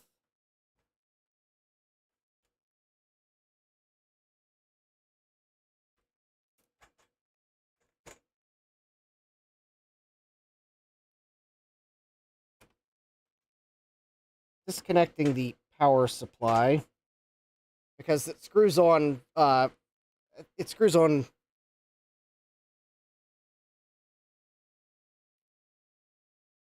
I think the standoffs are in the bottom of the case.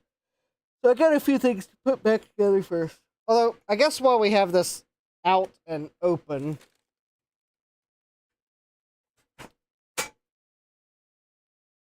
guess I will go ahead and pull the shield off. I think I've untwisted all the twisties to be able to pull the shield off.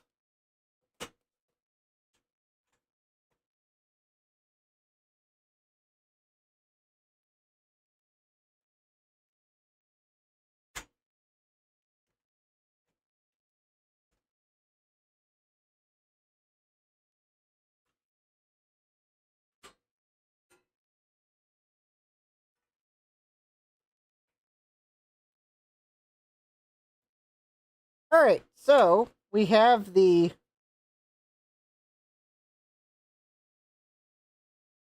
1040ST.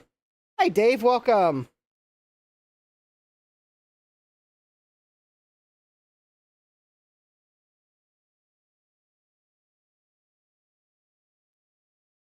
Oh, Harder Hacker says, so my earlier heat shrink joke was this. Applying heat causes thermal expansion. Next line. Heat shrink tubing has entered the chat. Ah, okay, yep. So we have 1 megabyte of RAM. We have 2 ROMs. There's our 68,000 processor. One of these is a chip, the other is another chip. I think on the later 1040 STs, the blitter is actually in one of these chips. So it is quite possible that this system has a blitter, which is why I haven't ordered a socket and a blitter, because the blitters are crazy expensive. And then I think here's our floppy controller. There's our Yamaha sound chip. There's some other Motorola chips, some other Motorola chips. There you go. Preview of what's on the board. And it does look like it's in good shape. A little dusty in the corner. I don't see any capacitor issues. So I'm going to put it back together. I have a cap kit for it, but I'm not going to recap it now. I'd kind of like to put it back together because I have so many computers that are apart that I think I'm just going to take the opportunity that the main, the caps that were leaking were on the old power supply, and we've replaced it with a modern, I guess I could call it a modern recreation. Although, in reality, it's just more of a meanwhile power supply with an adapter board and the right adapter cables. But still, that required someone to design it.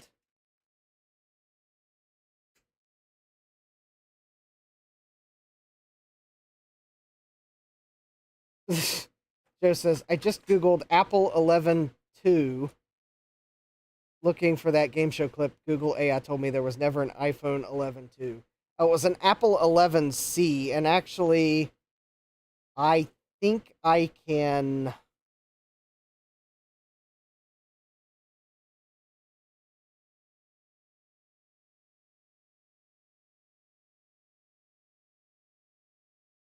I think I can probably copy a link to the clip if I can get YouTube to cooperate. All right, so No, I don't want to chat with creator support. I want to see all the comments.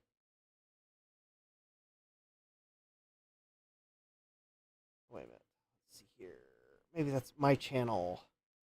I want to see all the comments that have been left on my videos so that I can find the comment I left on one of my videos. Let me guess. I'm going to have to do that from...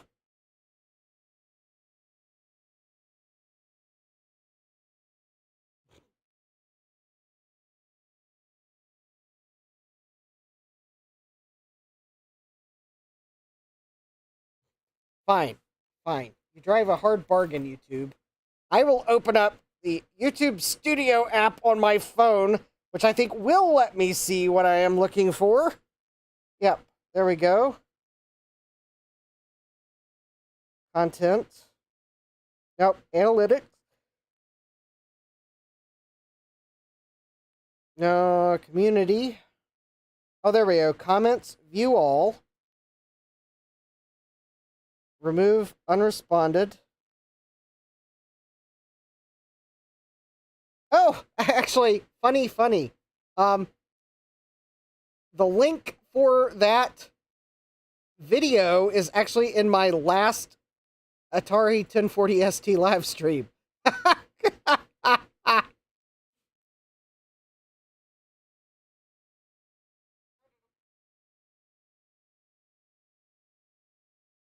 All right, I'll put that in the chat.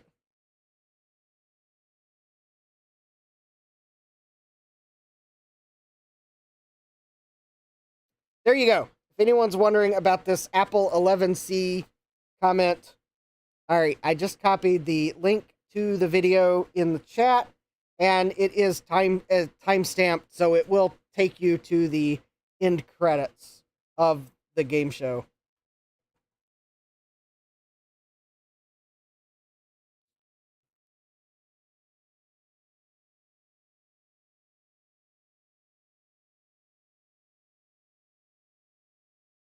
Oh.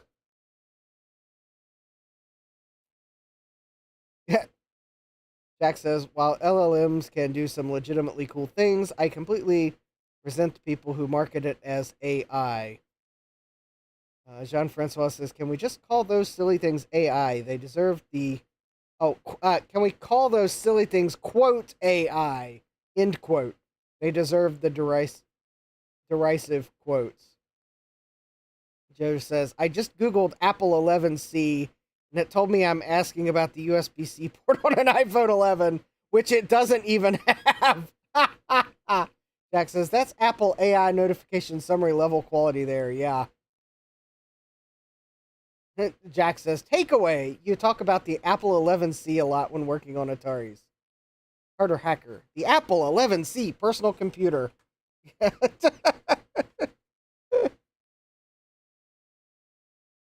Jean-Francois says, if I had more money, the only computer I would desire more than a 2C Plus is an Atari Falcon.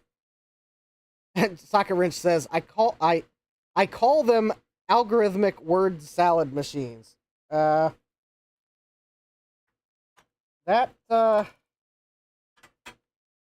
could be an apt description, given some of what I've seen generated by AI, because it's basically... Okay, this is probably a overly simplified explanation, but isn't an LLM basically taking a bunch of random numbers or randomness and turning it into words using some algorithm that I probably would not understand because I'm not an AI engineer? Okay, that was just probably badly explained. Jack says, lol, Soccer Wrench, yes.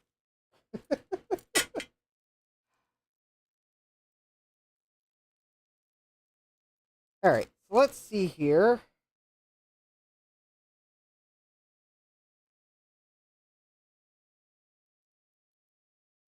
Ah, yes. All right, these must be floppy drive screws. So I think the first thing I need to reattach is the floppy drive. And I think there are 3 screws and a metal peg that goes in the bottom.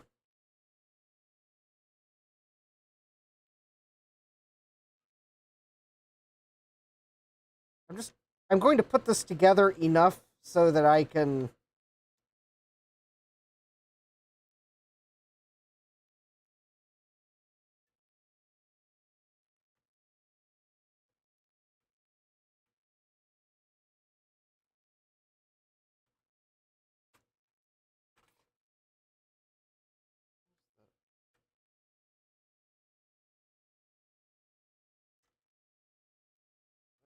where's the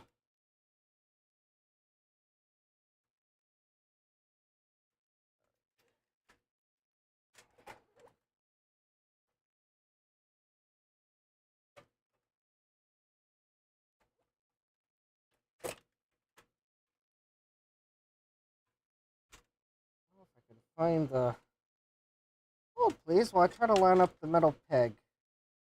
Maybe it would help if I put the metal peg in the bottom of the floppy drive. There says socket wrench and I are saying the same thing differently. I love it. Jesse says you don't win friends with salad.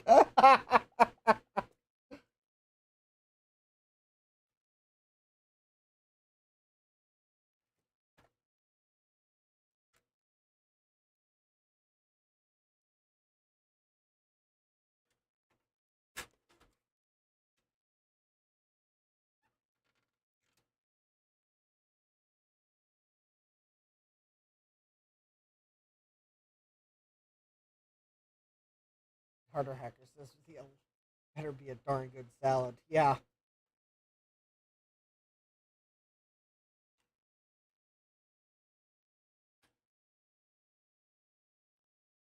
Alright, so I think I've got 1 screw in.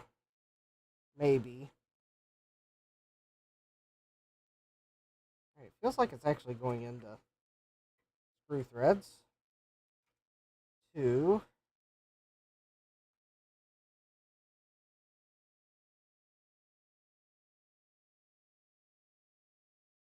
Alright, that feels like that's going on screw threads. And 3.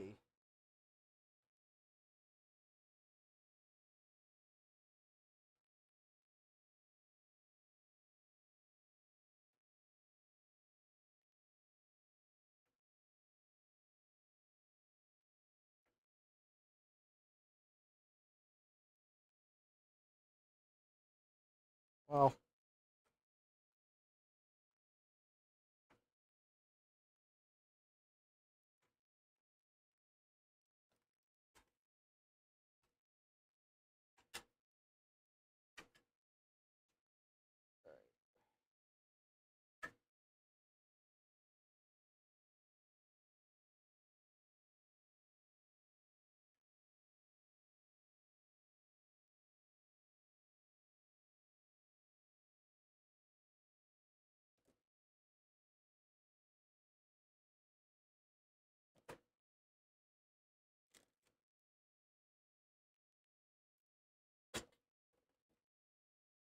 just as one thing that makes it worse is so much content on the net is AI generated, and the data sets are being fed back that garbage, so it just amplifies the garbage. Yeah.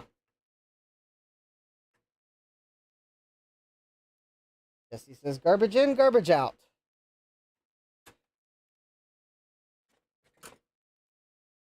There we go. We got the floppy drive reattached. Yay.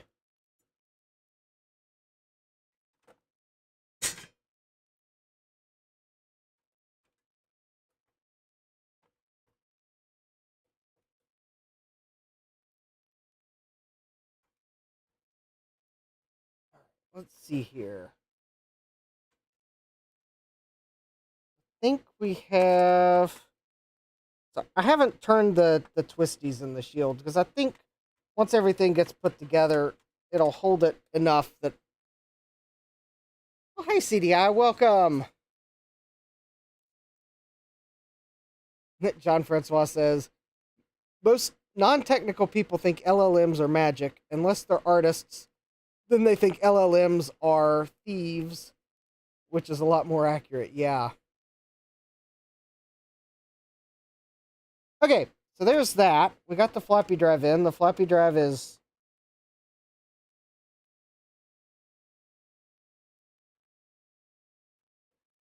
Why does the floppy drive feel so loose? Did I not screw it in all the way? Oh, no, it's not screwed in all the way.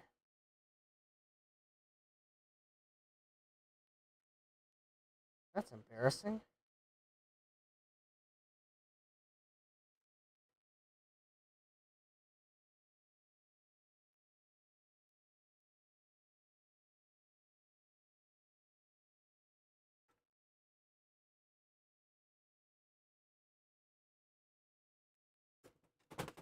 There we go. That's better. Okay, now the floppy drive is secure. All right.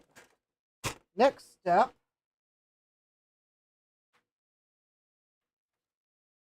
Let's see here.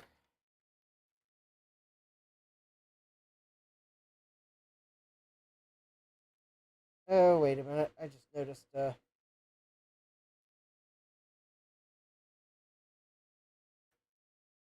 slight order of operations error.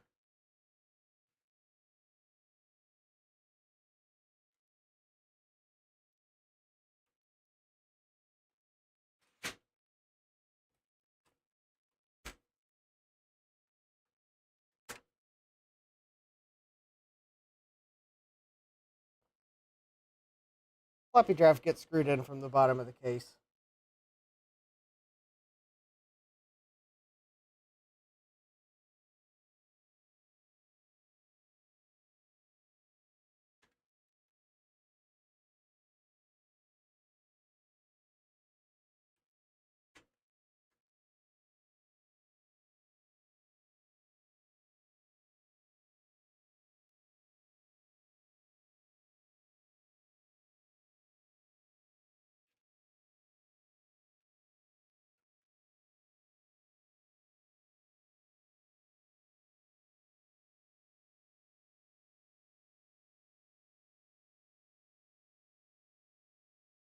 That probably explains why I had so much trouble lining up the floppy drive.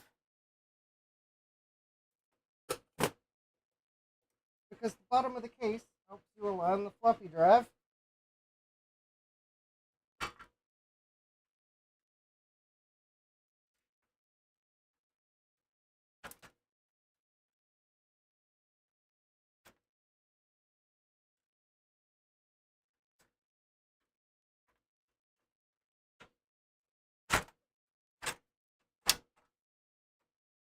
There we go. All right. Oh, yeah. Because the floppy drive...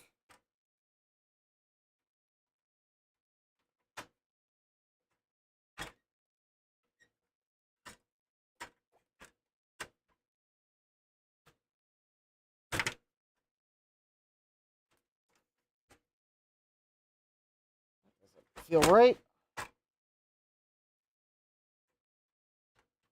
Hold, please, while I fight with the case bottom, because apparently I was supposed to...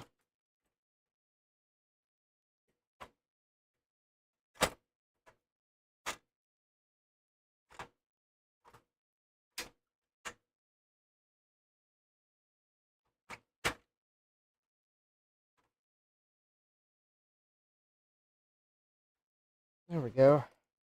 Oh, okay. Now I think that's... Yep, I think that's where that goes. So now the floppy drive should fit like right there.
right at all.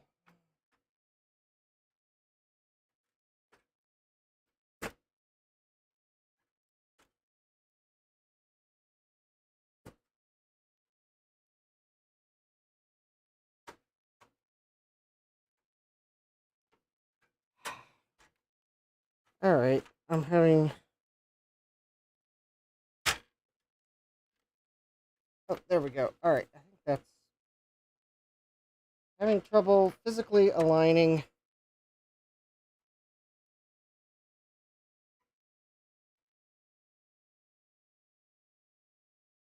the floppy drive with the screw hole. There we go. I think I got it. All right, there we go. I think I got one screw in.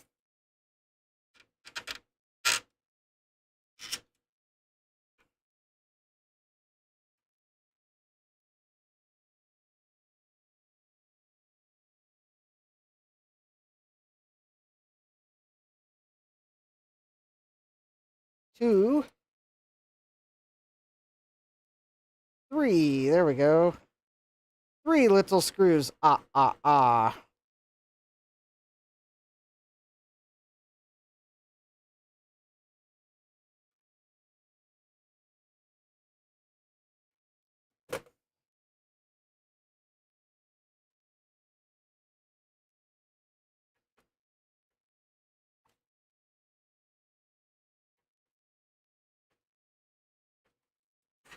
That doesn't feel like it's lined up completely correctly.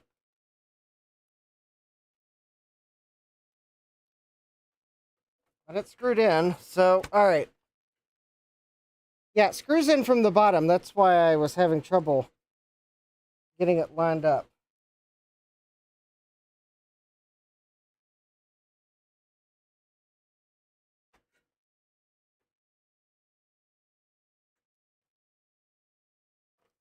I think I'm going to have to unscrew it slightly to...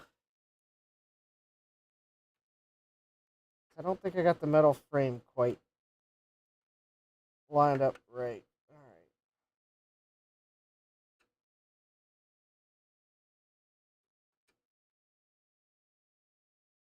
right. All right, there we go. I've loosened it a little bit, so hopefully I will be able to align some of this better. Like that screw hole that you can't see because I've got things on my bench pushing the computer away. This screw hole isn't lining up that great. Yeah, the ST contained a big metal frame. It's almost like the FCC had something to say with it.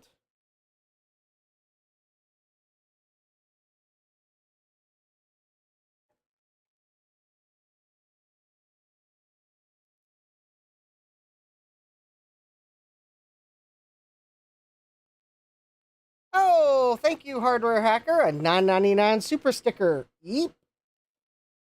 All right. Makes up for all the fighting I did with the metal case. All right, we will persevere on.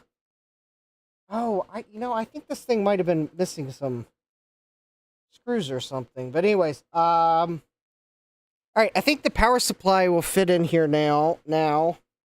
And I think now that it's in the case, I can actually screw it in.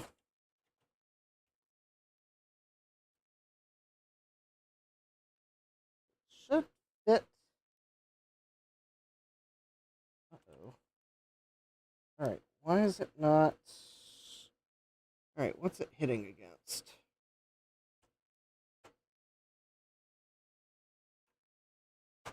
Oh, there we go.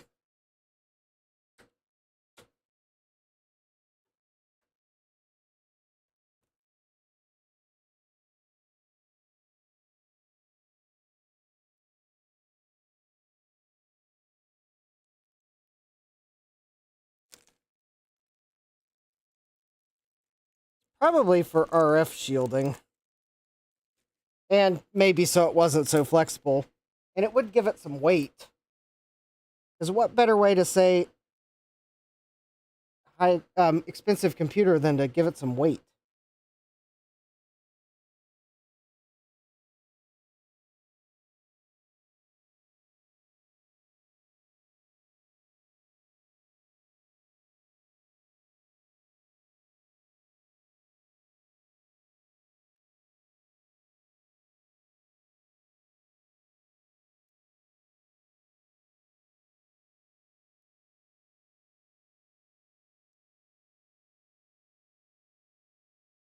Seriously, it seems like I'm missing some screws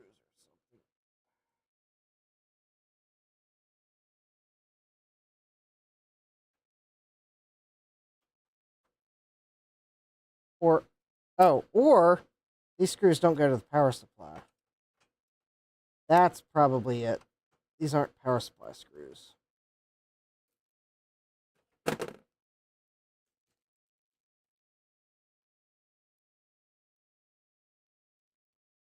Yeah, I think Atari was, given the amount of shielding in some of the Atari computers, it would not surprise me if they were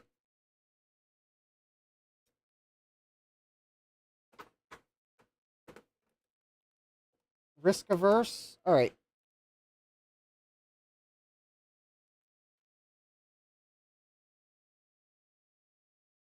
All right.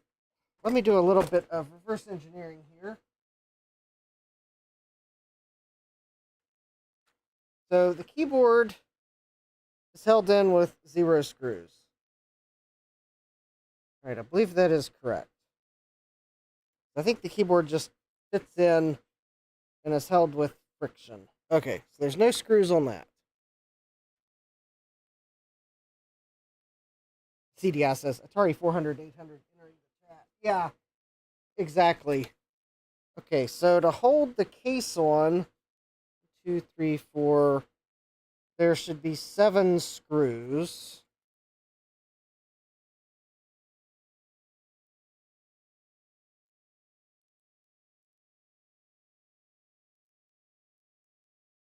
One, two, 1, 2, 3, 4, 5, 6, 7.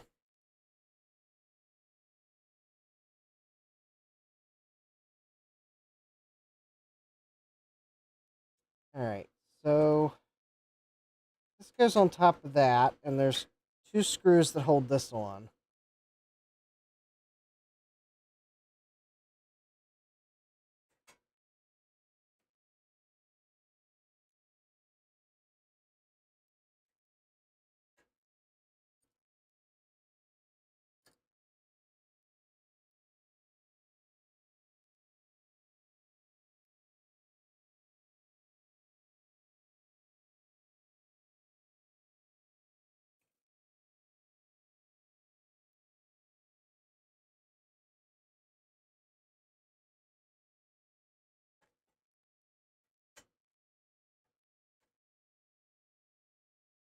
That go there.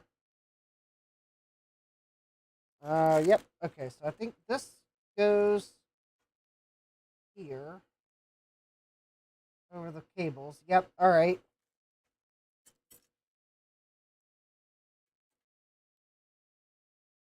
All right. Let me just. Oh, thank you, hardware hacker. Another super sticker. Eep. All right. I'll get this thing back together. I know 2 super stickers, and they're great super stickers. Thank you. Makes fighting with metal brackets go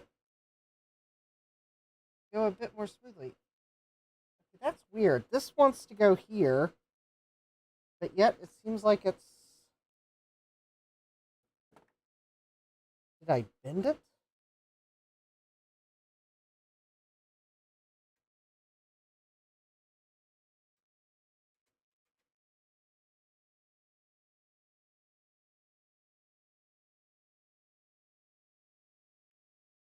That goes there. All right.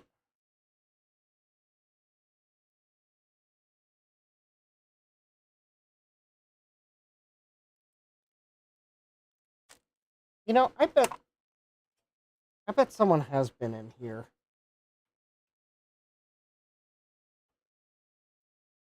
Or I lost a bunch of the screws and they're on my bench somewhere. One or the other. Hi, Bruce. Welcome.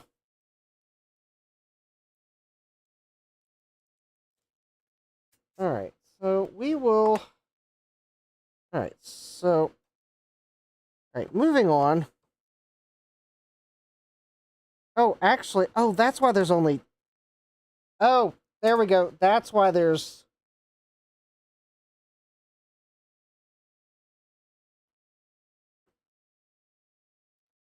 That's why there's only 2 screws here. Okay, now I got it. It's because the back 2 screws go into the plastic. All right, now I'm figuring it out.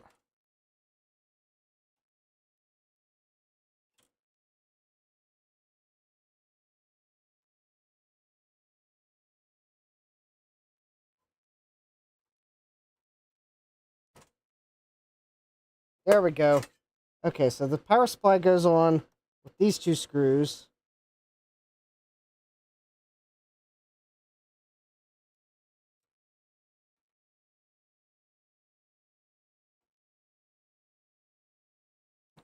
Hold the board in. Okay. Now, this shield goes like this.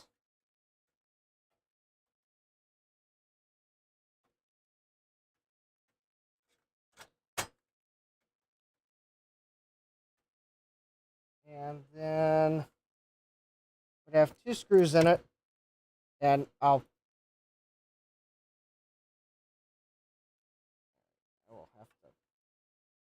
have to get a few of these small screws to replace the ones that I may have lost or were removed by someone else. Wait, that is not fitting there. Does this one fit here?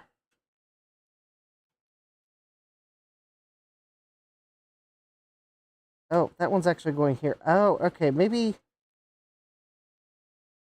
Ah, that screw's going in there. Okay.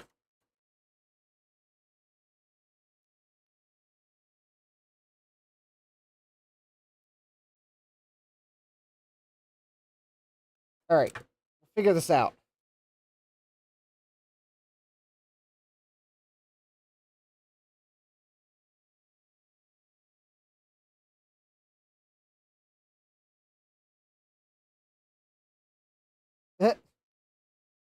Save thunderclaps when I plug the power in. Yeah.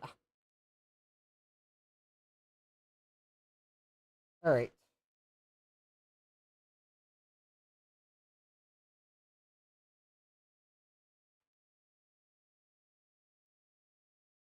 Okay, let's see here. If I plug the keyboard in, fairly sure the keyboard goes one way because there. Oh, good. There is a E pin.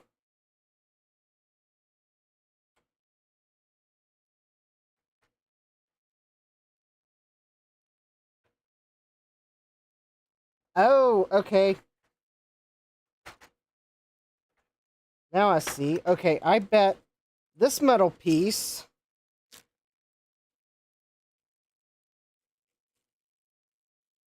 which I put a screw with it, goes, okay. So this, I bet, goes here for the keyboard to rest on.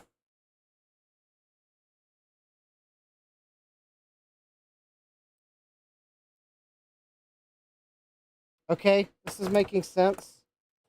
Sometimes I can do things logically. Yeah, the keyboard's gross. We'll clean it. It will be cleaned in at a later time.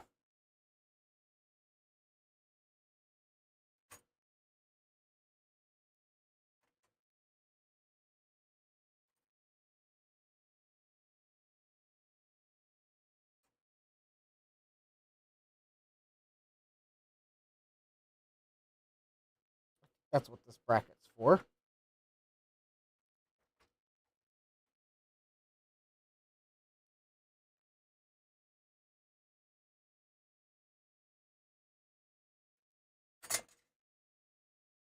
Well, actually, I'm not convinced that's what that bracket's for after all.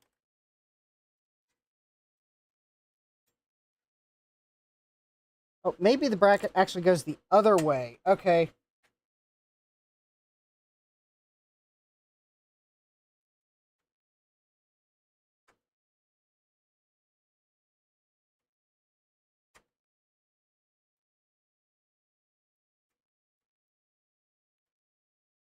This might be the point where I gotta go watch my stream where I took this thing apart.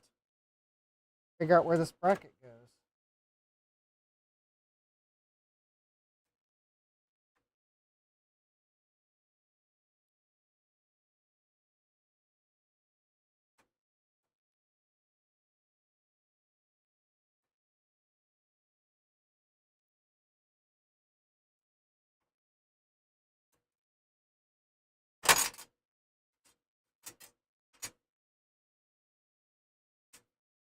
Alright, let's, yeah, spacebar faces the user, yes. Alright, I'm going to have to go pan my stream where I took this thing apart.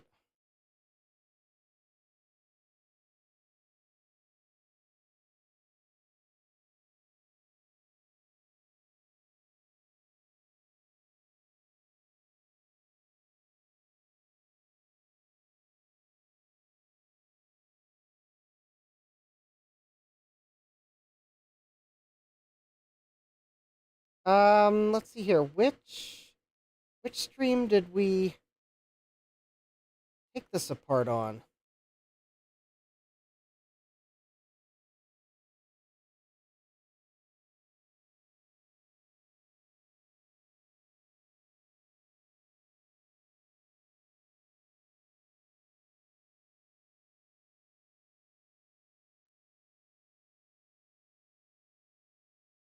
Okay, this is an Apple stream. Nope. Okay, it's not that one.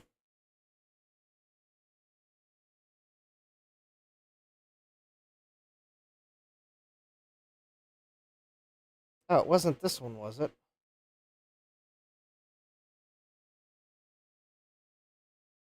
Oh, here it was. All right.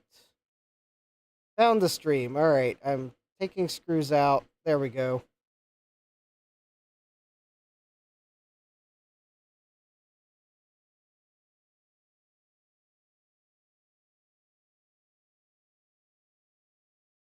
All right. It looks like I got that metal bracket right. All right. Let's see here. Where's the keyboard out?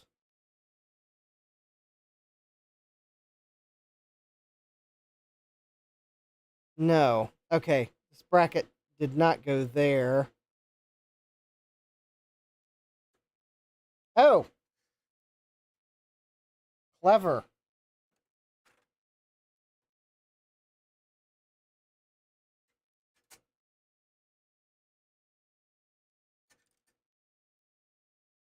Goes down here by the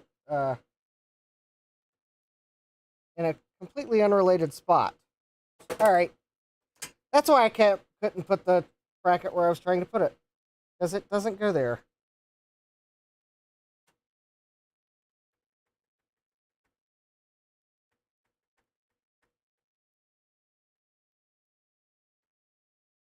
There we go. Let me unplug the keyboard here momentarily. All right, so let's see here. I should have another bag of screws.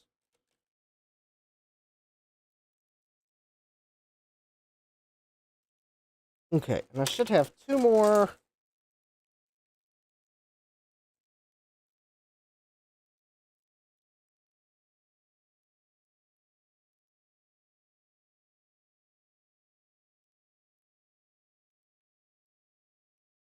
More of these screws here. All right.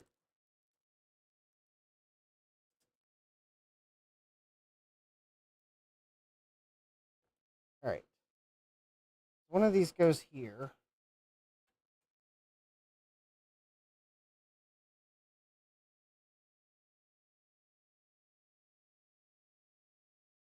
Yep.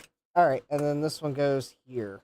That little piece that I was trying to put here goes here. I couldn't tell you why they didn't just make that. Oh, actually, I could tell you why they didn't make that part of the top piece. It would have made some weird bends. Probably cheaper to make it a separate piece than try to bend the top shield to fit that corner. It's quite possible they tried to get away without it.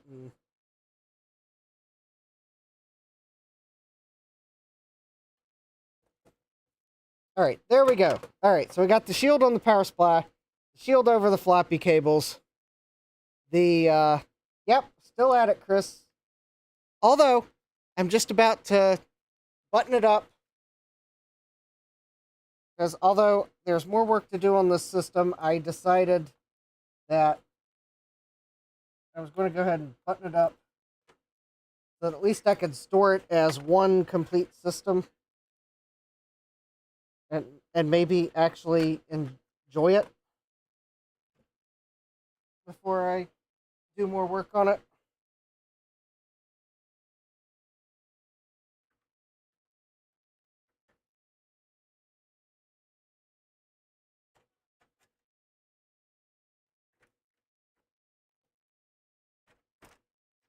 Oh, wait a minute. There's one,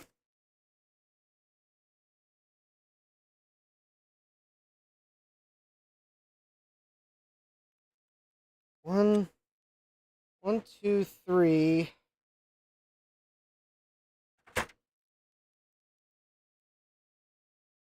One, two, three, four, five, six, seven, eight. You know, it's almost like I should have like 3 more screws somewhere.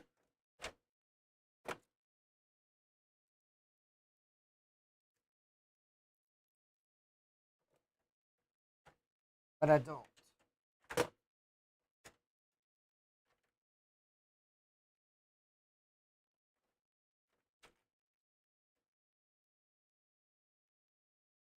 Alright, so I'm trying to get the plastic top one. And... oh, okay.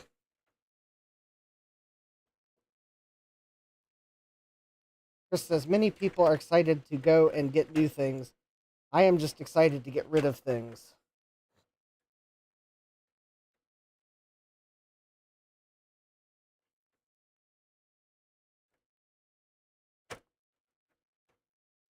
Yes, there, well, I will be selling a few things at the swap meet in the DC area in 2 weeks. Don't worry. The I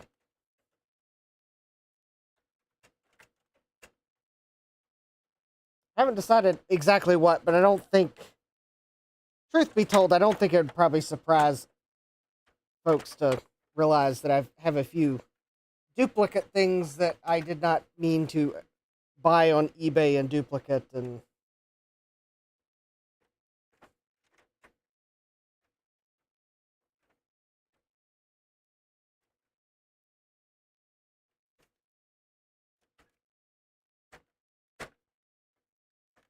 that is what I'm going to sell some of those items at the swap meet. So nothing nothing earth-shattering on the list. Just a way to be able to then maybe get a few more Trident cards or something silly like that.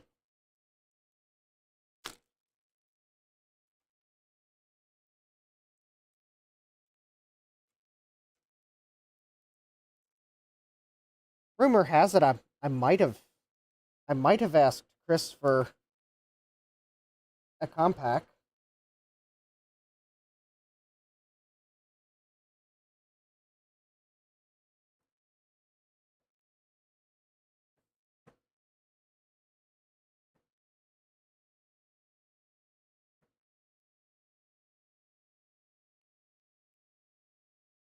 Eric says, I got rid of a thing and now I'm replacing it with the same thing again. Wait, what? Yeah. Well, I want to be careful. But, like, for example, I've got, Chris says, ah, yes, that machine is sitting behind me. So, like, for example, I have 2 LC3s. So I think I'm going to sell one of them at the swap meet.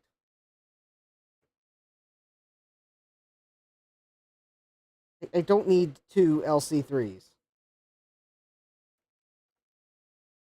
In fact, truth be told, when I bought one of them on eBay, I probably told myself I'm going to repair it and then sell it. But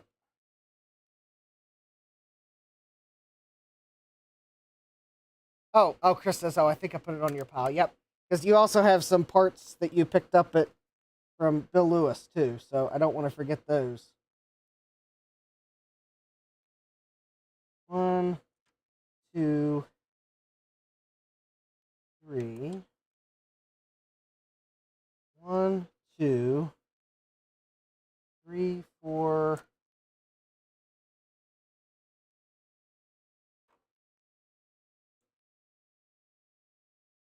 Oh boy, I'm going to go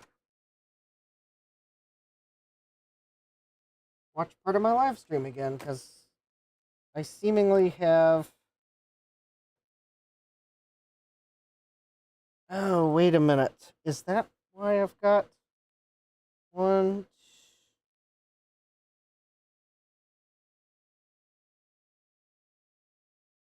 Hold on. Oh, Harder Hacker says that's too many.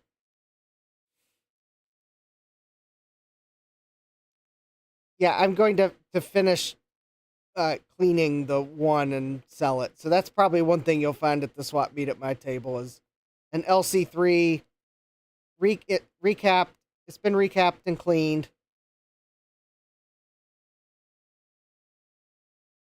I probably recapped it for Marchintosh one year if you really wanted to. Truth be told.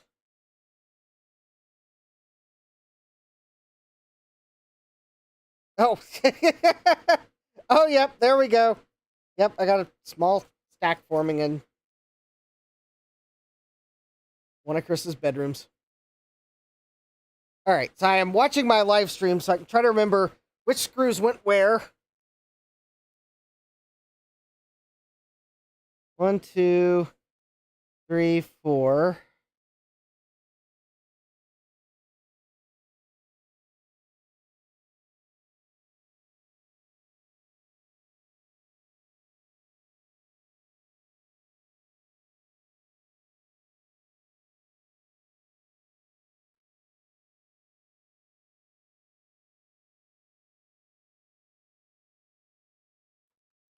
Oh, I bet this, I bet this case was missing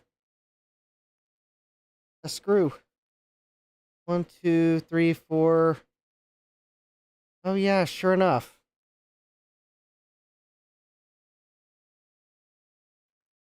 I think someone had been in this case before. I'm looking at the video.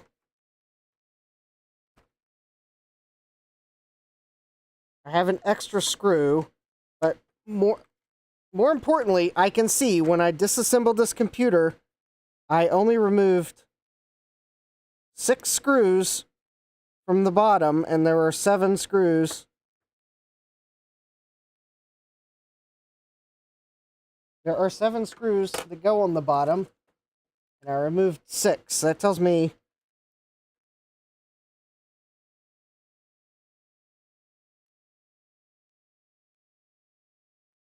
yep, one wasn't even in the case when I got it. Let me at least put the screw here. So I'll put the 2 short screws on the 2 sides, so the middle will be a bit loose. And then, oh, I got 2 leftover screws. All right, well, I'll figure out where they go when I take the computer apart again to clean the keyboard. Okay. Very good. All right, I figured it out enough. I got enough screws in.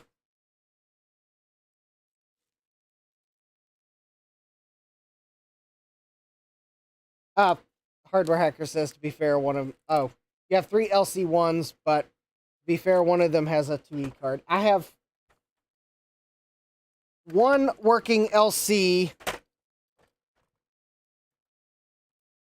and it does have a 2E card in it, yes. I then have, I think, 2 broken... or 1 or 2 broken LCs that, despite my best efforts, I cannot keep it working.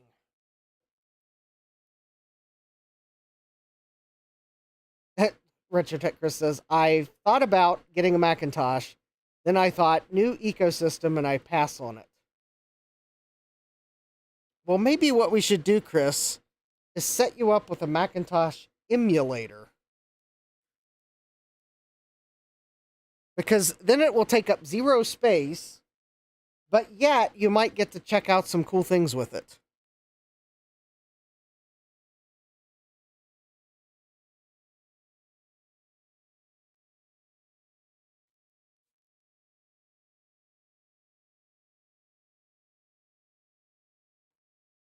Yep, smoke test time again.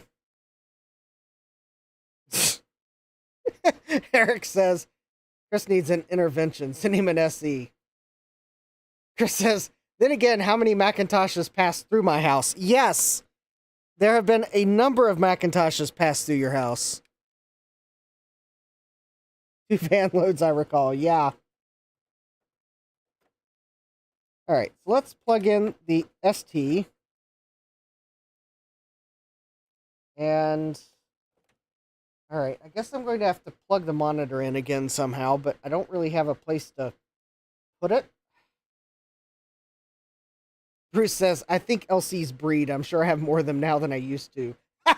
Yeah, I think the LC that I have that still works is the one from the Herndon Hall. And it has my Apple IIe card in it. The LC that I bought that probably started my adventure of recapping Macintoshes, okay, well, that logic board is failed. It's probably in my repair / scrap pile. Oh, no, it's in my scrap pile. I've taken parts off of it because it got to the point where I think I really got to the point where I thought it was the chipset or egret chip on it. Let's see here. Then the second LC I tried to repair, it was one Garth sent me. It's the one that had the transistor and the bodge of the egret chip. That board's failed. And I have a feeling it's the egret chip, so I have a feeling another leg on the egret chip has failed or something, or the chipset. So that board's failed. And I think to add insult to injury, I think the power supply that was in that computer failed too. So it's possible the power supply took out the second LC board.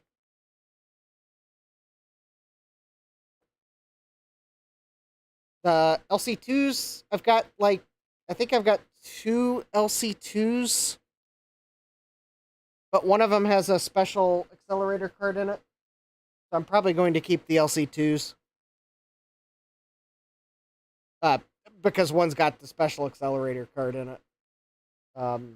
LC3s, though, the thing is, I'm only going to keep one. Because it's like yet another 030 machine. And quite honestly, I think the 475 is... The 475's a much nicer machine than the LC3. Let's face it. It's got an 040. Chris says, all I remember about the LC and LC2 is how freaking slow they were. Yeah. In fact, I think if I keep one working LC to put the Apple IIe card in, I'm happy. I'm totally fine with having one LC that works. Oh, you know... Oh, I think I just found one of the screws that I thought I'd lost.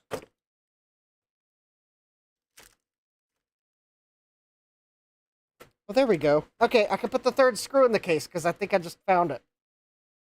I think it's been floating on my workbench the whole time, probably because... Oh, I bet it was in one of the other bags and it kind of fell to the side.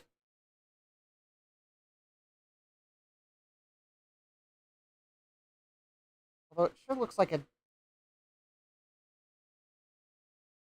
Oh, yeah, that is it. All right. There we go.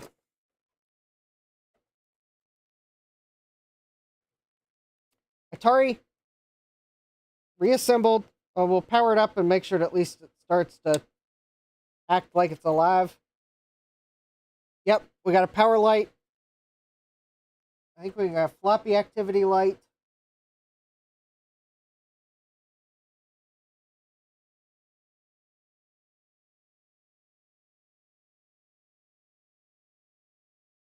All right.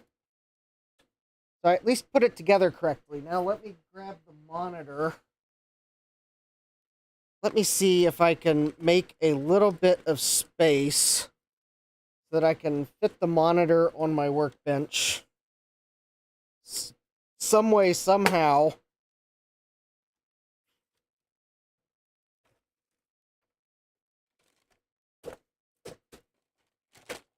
It does have one thing going for it. It's only like a 9-inch CRT or something. Maybe it's not 9 inches.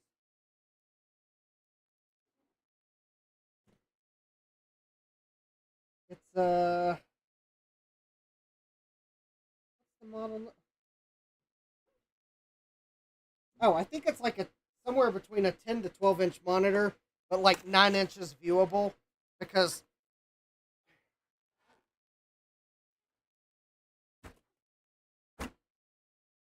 while people make fun of some of the iMacs and what big chins they have, I think Atari started it. It's just their chin wasn't plastic or metal. It was glass.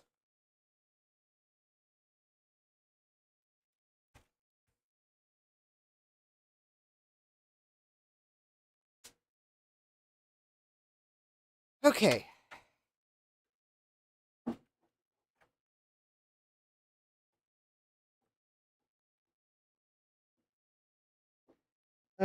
Yeah, I think the flat panel ones. The aluminum ones, the Intel iMacs. I think some of them had a rather large chin.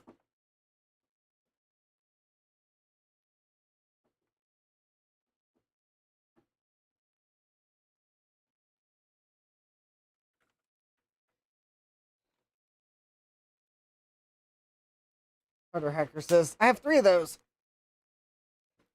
Although I think I meant to say bezel, not chin. All right. So I got the monitor plugged in. All right. So we got an image. This is a point where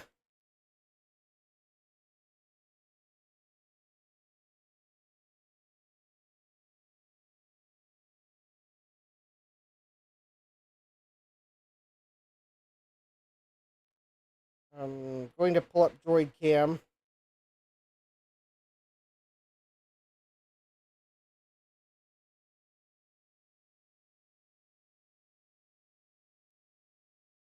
All right, flicker warning. Although I do notice that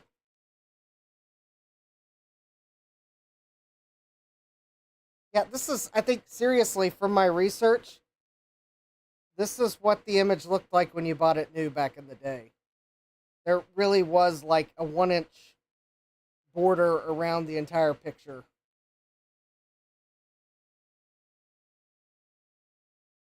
But there we go.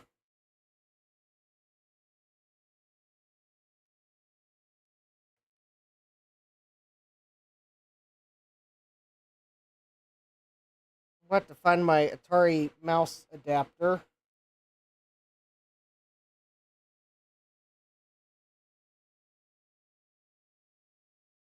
All right, let me all right, let me find the mouster.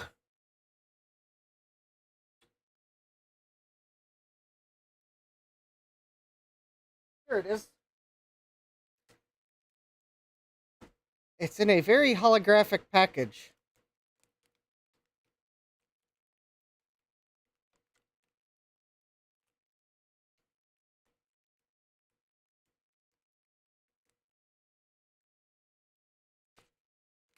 Anyways, I picked up one of these.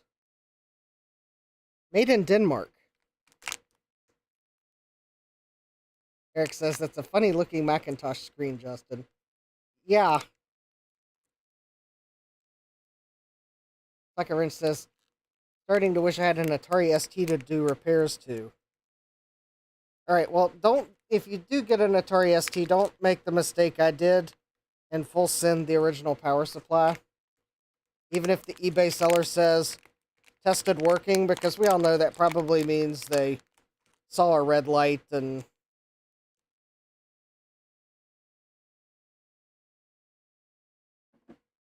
Like, oh, yep, there we go. The LED's on. It's working. It's tested. All right. So I am plugging in the mouster into the port on the bottom that is marked with a floppy or a mouse icon. So now this means I can plug in any standard USB mouse. It means I need to find a standard USB mouse. And I think these ship configured for the Atari by default. I certainly hope so.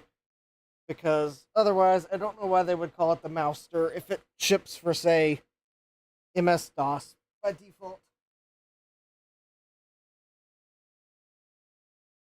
I think the mouster also works with Amiga for sure.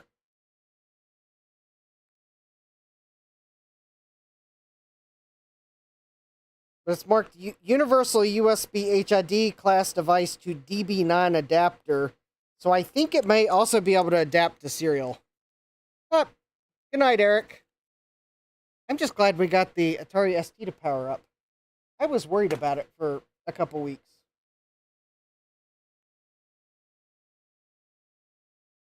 When the original power supply went blah, it's almost the sound it made. I might be slightly exaggerating. And then you smell the smell of old fish.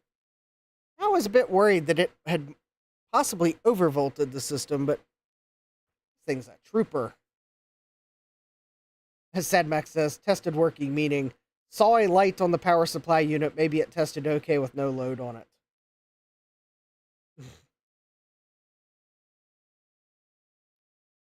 Yeah, I think tested working in this case was we saw the green light in the lower left corner and then turned it right off.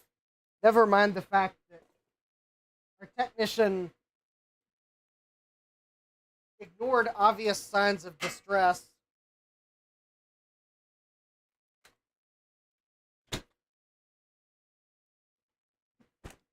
Such as this really weird fish smell.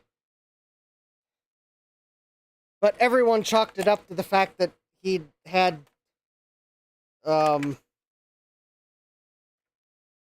smelly fish for lunch. I don't know.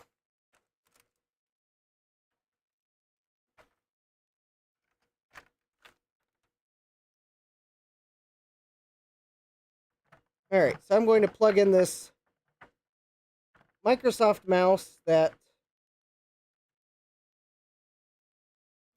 almost doesn't want to plug in because its USB connector's too big. Oh, there we go. I got it in.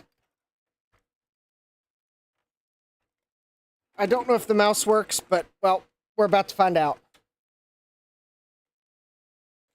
Oh, well, it's actually a ball mouse, so it might or might not work.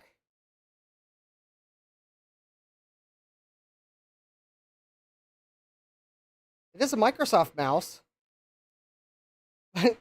Carter Hacker says Microsoft on Atari with odd Macintosh screen. Yeah. Although this is an Atari monitor. I bought it from Canada. Trina expertly packed it and shipped it to the US. I probably ended up paying slightly less than I would have for one in the US. But the cool thing is, I have a mega file. I'm going to recap the mega file's power supply before I use it too much more.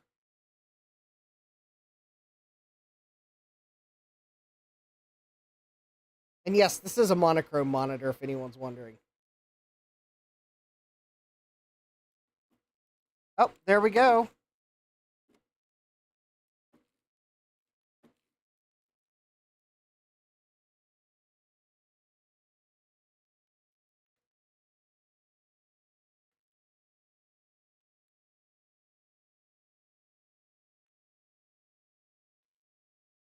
Well, the mouse isn't working that great.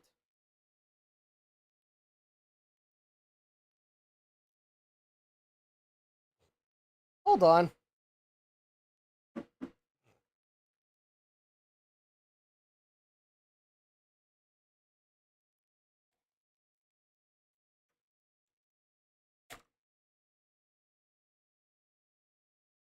Oh, yeah, that would probably be why it needs cleaned.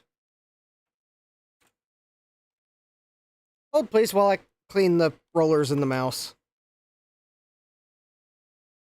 Sadmax says, and then I've gotten lucky with the broken doesn't turn on machine. Yeah.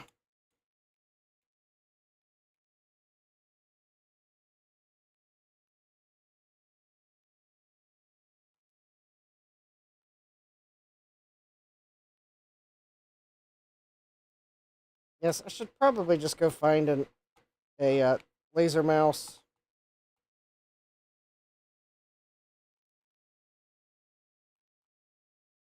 But bear with me as I clean the rollers in this mouse. I was going to have to do it at some point anyways to see if the mouse was any good.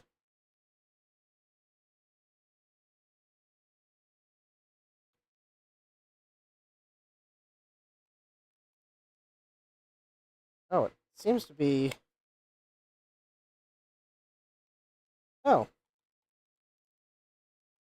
Actually, I think it's working a lot better in one of the directions now that I've cleaned the gunk off the roller.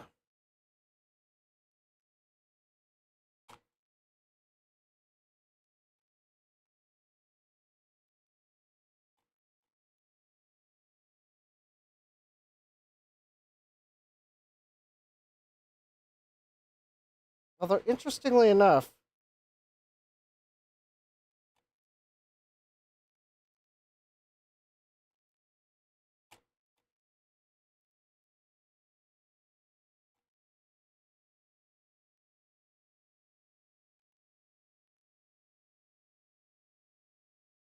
it's acting so...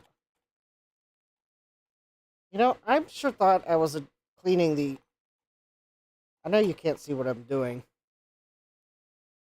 I'm trying to clean the gunk out of a rollerball mouse. It's not really that exciting. Alright.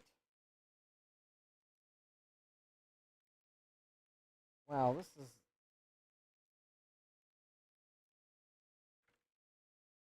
Okay, either this mouster is configured for Amiga mode or... Yeah, it's getting late. Either the mouster is configured for Amiga mode or this Microsoft mouse is not working correctly. Let me go... Actually, let's do this. Let me go look up on the Mouster's webpage what they ship it configured.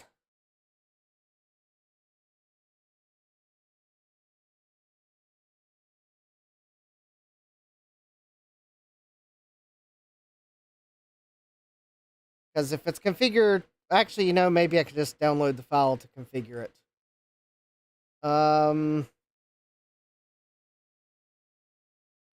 Mouster can emulate Atari mouse, Amiga mouse, joystick, gamepad, Commodore C1351 mouse, trackball, new non-existing devices. Supported devices, all USB mice, literally all. All USB gamepads, literally all or almost all Bluetooth dongles will not work. All USB joysticks. USB joysticks are not so popular, so Mouster has not been tested with too many. Cool. Alright.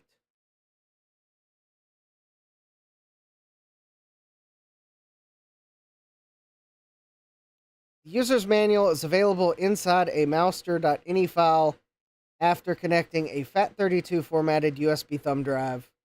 More information here. Oh, I think I just jam in a thumb drive and power it up.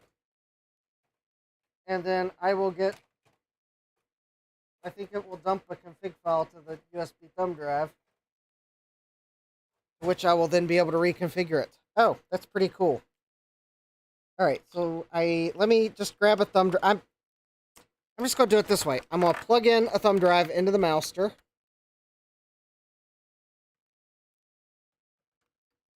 I'm going to power up the Atari.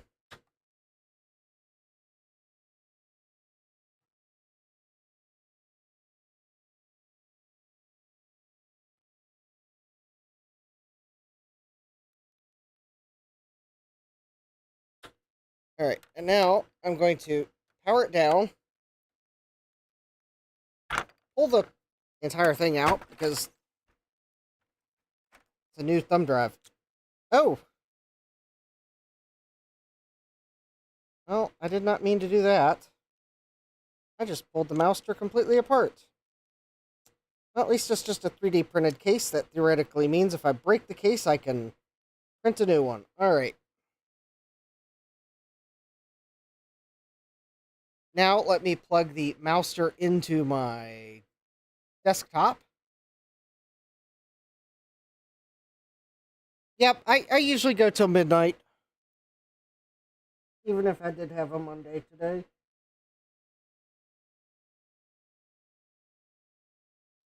I mean, I might be nice to myself and maybe, Oh, there we go.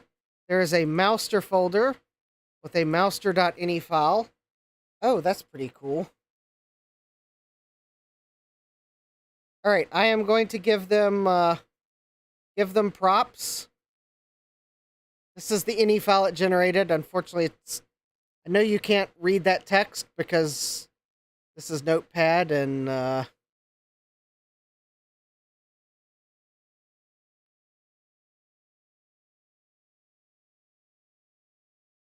default font is small, but there we go. But yeah, that's the ini file it generated.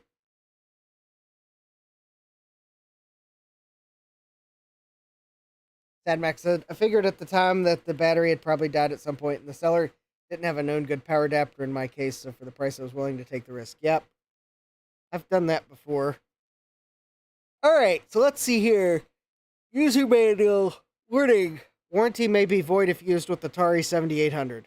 Atari 7800 is not supported.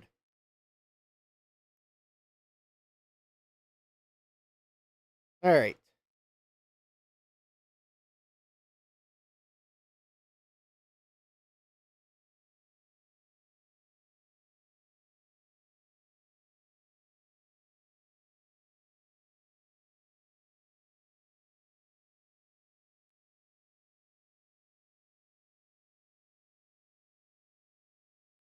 Alright, mode auto.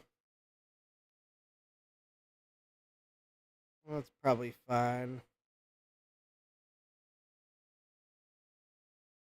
Mouse emulations. Aha!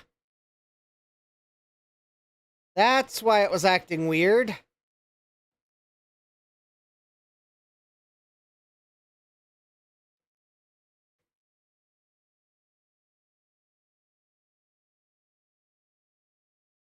Yeah, needs to be Atari. That mouse was probably totally fine.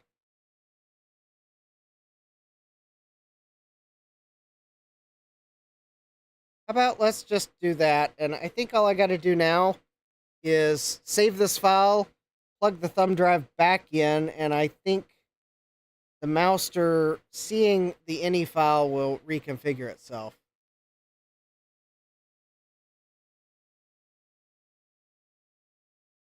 Yep, mouster looks for mouster folder, searches for configuration file. If it exists, it'll be read and parsed,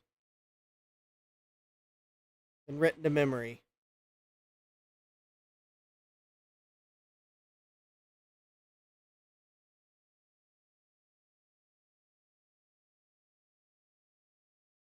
Alright. Well, that would explain why... That would explain why the mouse was acting very erratically.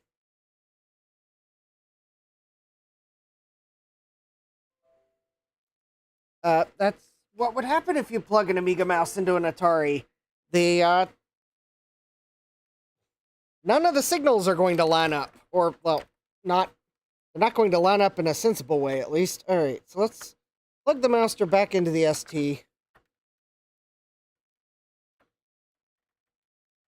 Alright, we'll turn it back on.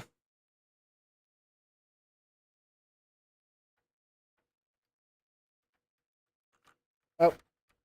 Hold, please. Plugged it into the wrong port.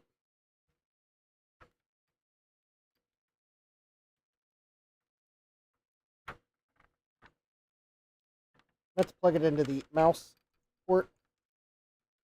Alright, let's try that.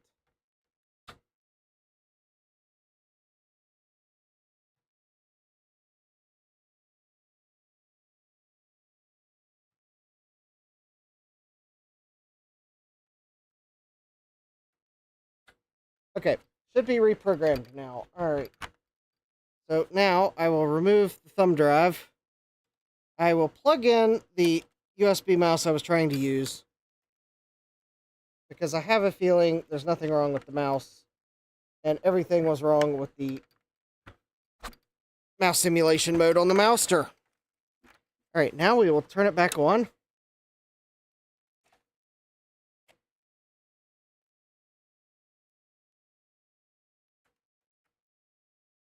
Alright.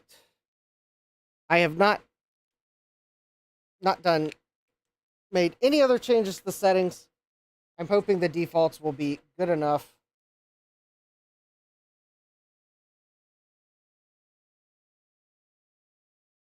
Alright.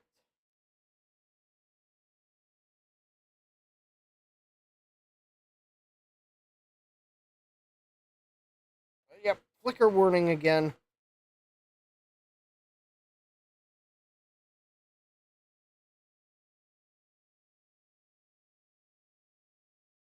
Alright, I think it should be about to the point where it'll just boot into Gym.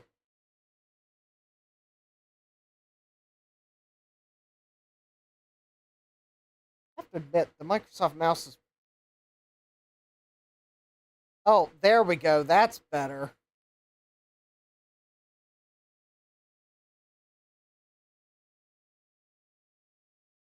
I believe that is TOS 1.0.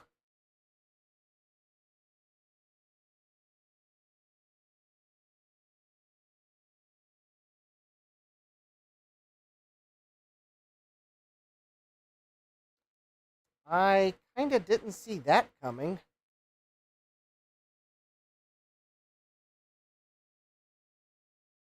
Yeah, that is definitely TOS 1.0.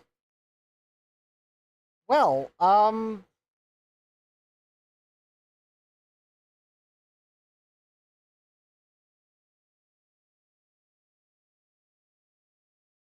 yes, I will need to program some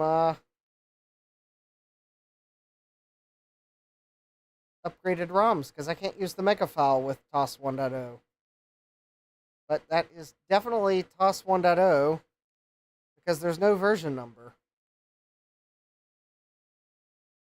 Alright, well, I guess I don't need to share Droid Cam anymore.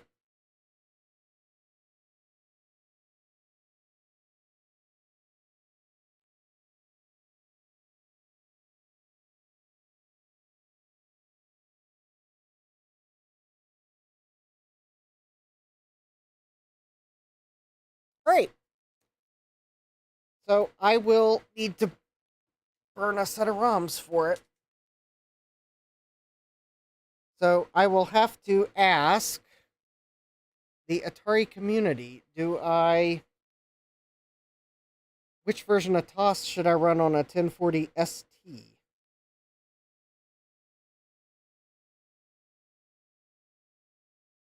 1.04 might be a good choice, but maybe with an Atari 1040ST, maybe 2.06?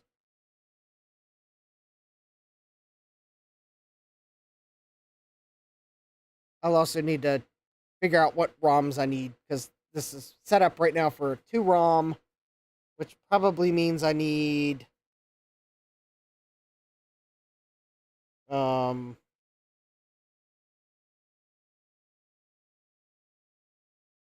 24C or 27C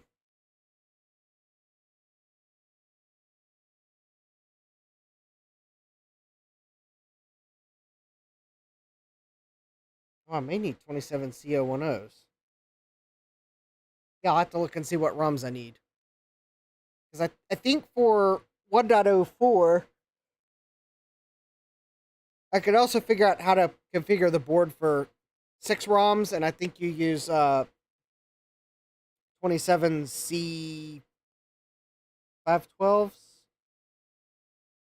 They're 64K each. I think I have a tube of them right here, because I was going to burn a set for my...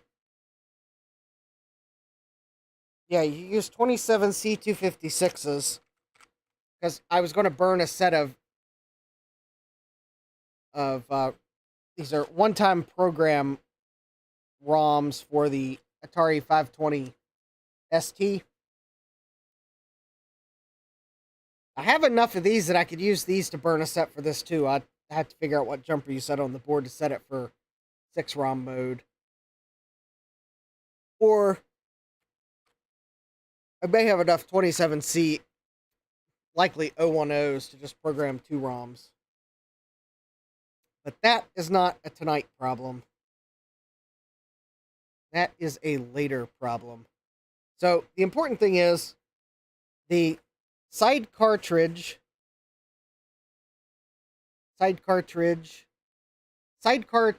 or side cartridge, however you say their name, that power supply upgrade for the Atari ST works. It installed, drop-in replacement, didn't have to cut any extra holes. It installed fairly easily, except for the wire soldering, but that's awful anyways. Hardware Hacker says, it's a future Justin problem. Yes, it's a future Justin problem after I do some research. Although, can I format a floppy disk? Oh, there is actually one thing we could do, though. I just realized. If I can find the box of floppy disks.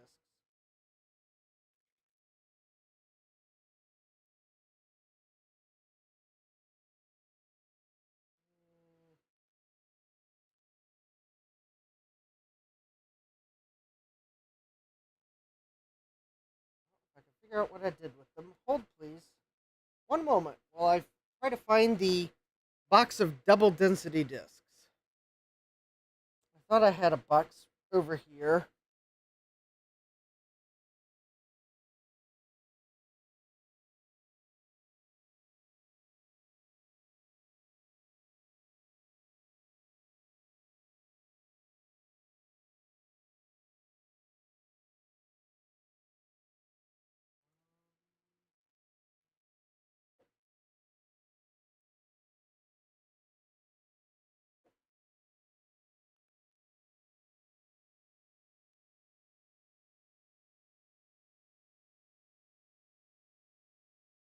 No, I don't. I sure thought I had a box down here. Oh, wait. This might also be a future Justin problem.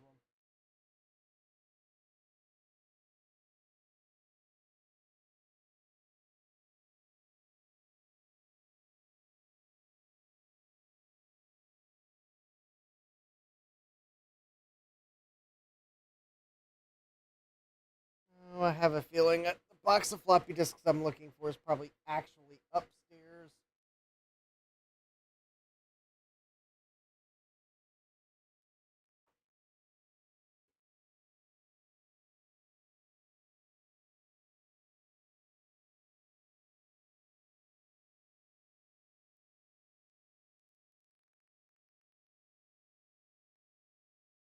I actually am, now that I thought I knew where it was, but now that I'm thinking about it, I really don't know where it was where I was when I saw it in the house.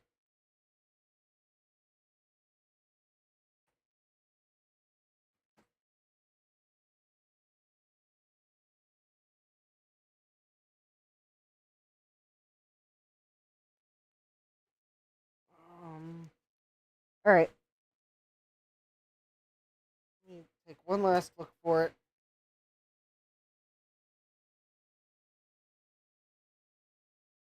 The box of Maxell discs. I sure thought it was down here.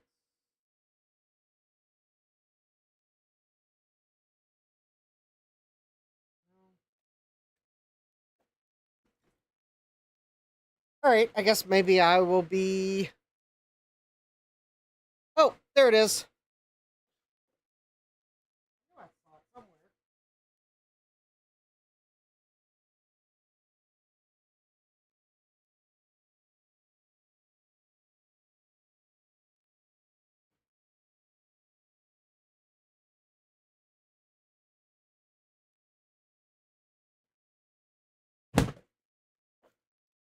I trust their discs more than their batteries.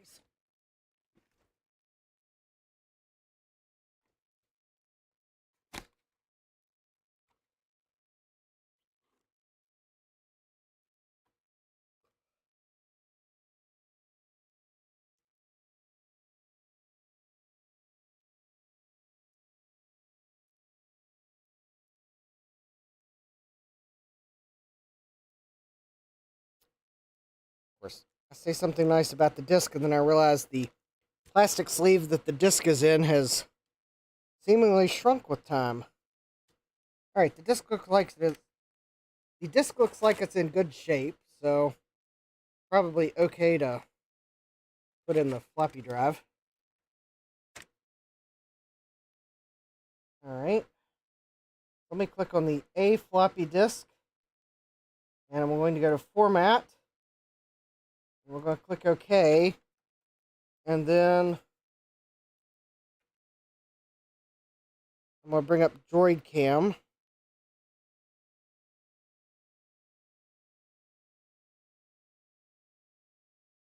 Looks like I have to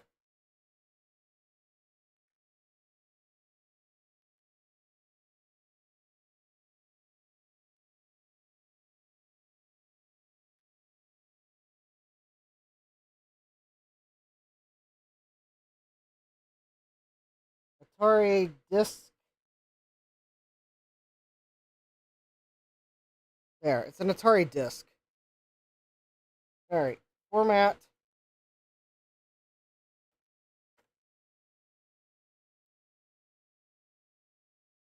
Double-sided. Format.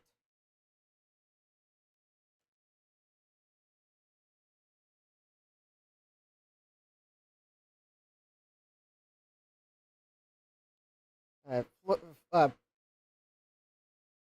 kind of tardy flicker warning on the monitor.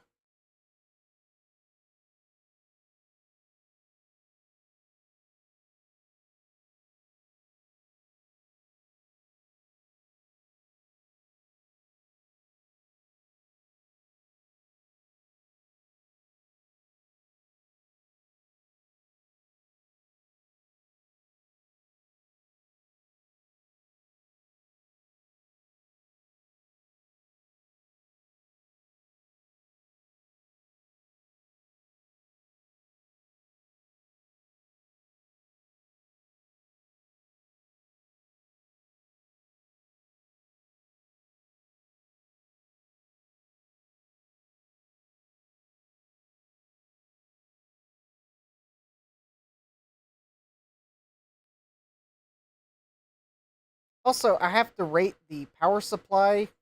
I've got my hand over top of it. It, quite honestly, strikes me as an efficient power supply because it's like, I mean, I can feel warmth coming up out of the case where the power supply is.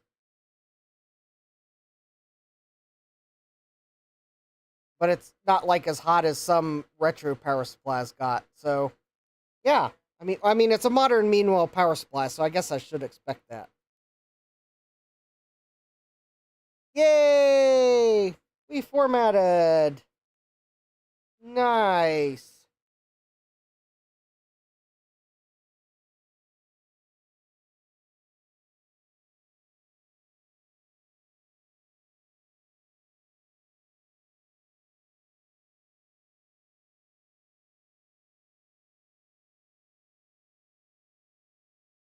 Very nice. Look at that.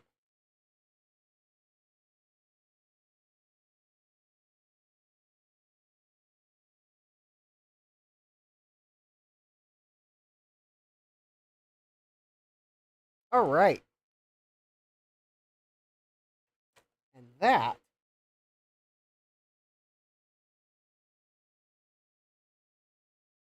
is what I call a successful repair. We replaced the power supply with a modern Meanwhile power supply. We cleaned and lubricated the floppy drive. And now we can format a disk. We can see pictures on the screen. And now we're to the point where I can see that we need TOS, a newer version of TOS. So I will have to ask Sloopy and Thomas what they would recommend on a 1040 STF.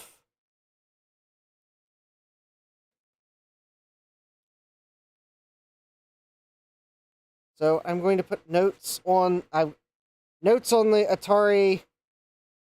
So I guess right now we need to upgrade TOS. Because it's 1.0 right now. And we need to, clean the keyboard.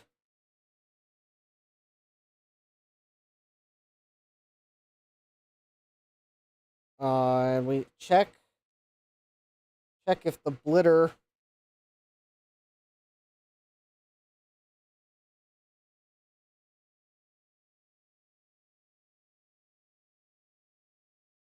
check if a blitter's present, because it could be in the chipset.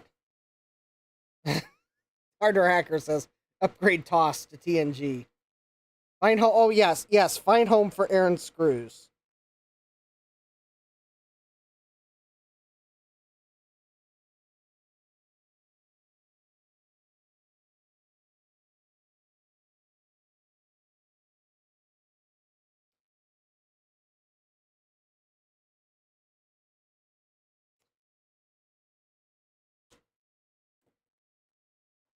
So there we go. And I put recap with the question mark, because I've got a cap kit. I know we're to the point where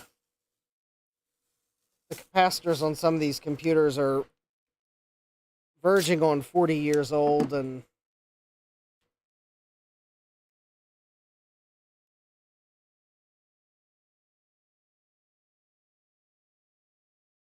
yes. Oh, there we go. Upgrade TOS, clean the keyboard, check if the blitter's present, find home for errant screws, and they're taped right there. And question for recapping. So, all right, so I think this concludes the Atari things I have to do. There is one other thing I wanted to do if there was a few minutes left.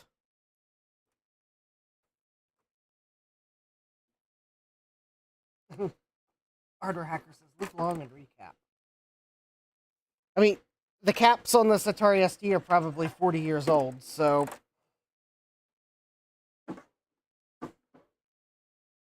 I mean, lots of 40-year-olds need, like,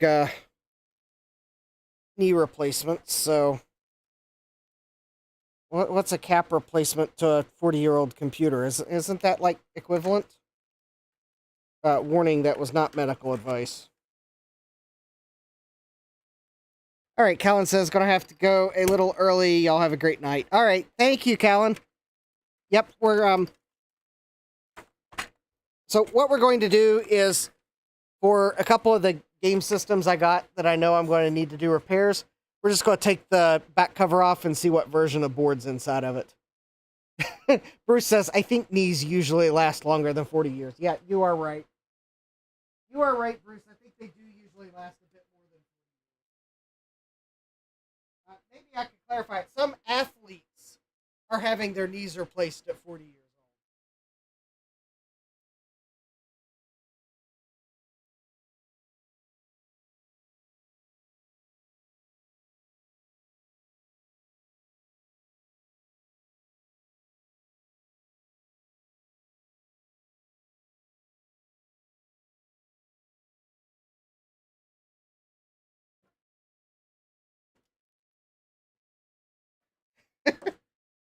Yes, here's to long life of everyone's knees.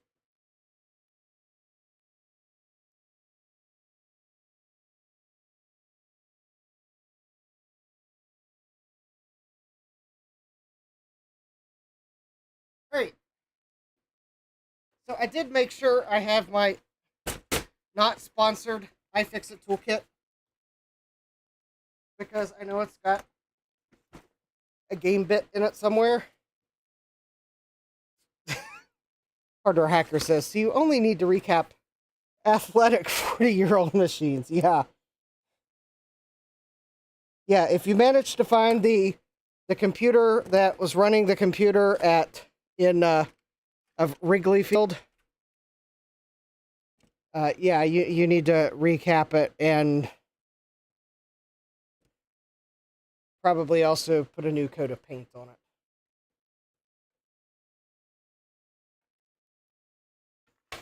Actually, isn't the scoreboard at Wrigley Field manual?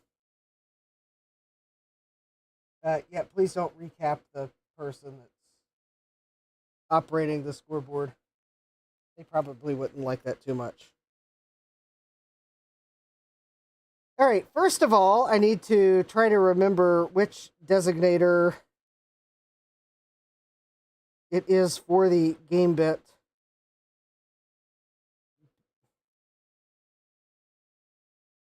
Okay, I sure thought the iFixit toolkit had a game bit driver in it.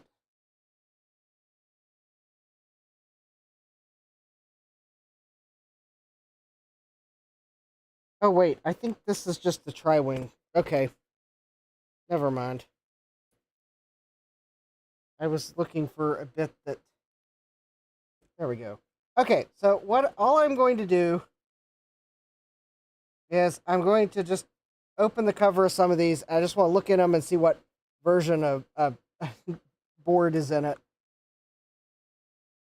And see if there's anything I need to order. Other than, like, for this one, new battery terminals and, quite honestly, I'll probably order capacitors for it. Because if I'm in it... Hardware Hacker says, I have the other version of iFixit.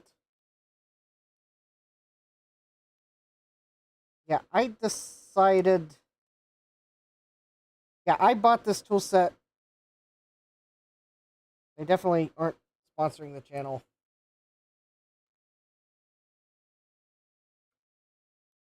And not that I've repaired many things for money, but when I repaired the IBM portable personal computer for one of my coworkers, I used, that's where I splurged and bought this tool set.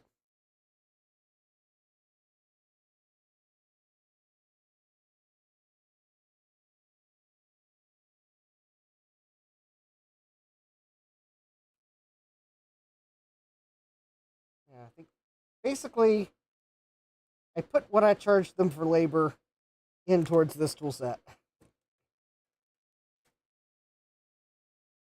And it's definitely been a worthwhile purchase because it's got all sorts of bits.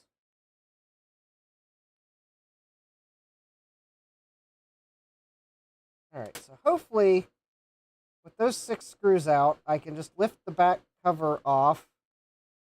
And I'm going to see that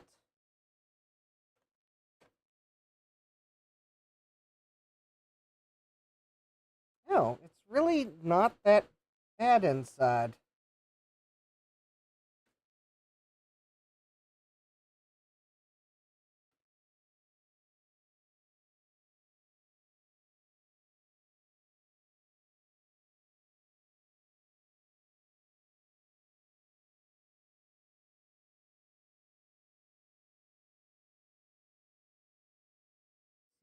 CGB CPU 04. All right, let me look on.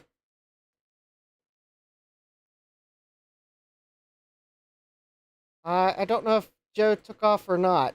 Joe does sometimes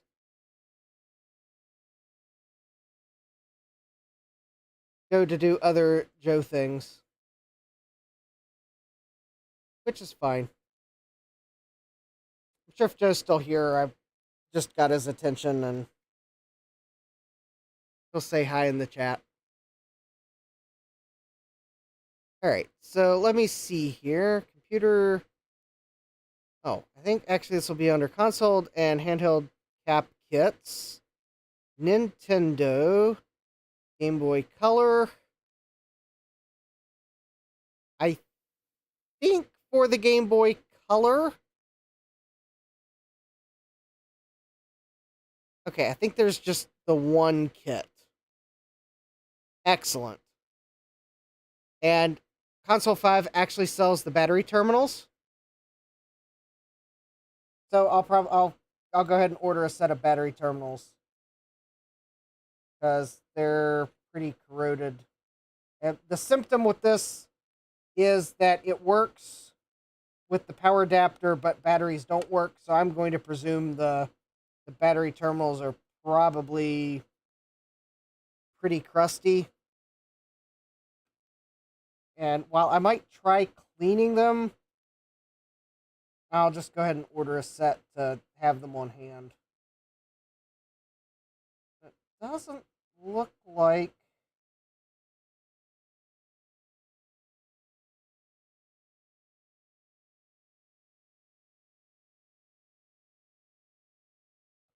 doesn't really look too bad. Of course, I'm not really going to take these that far apart, but I just wanted to like open it up and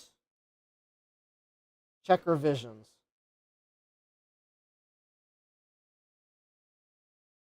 All right.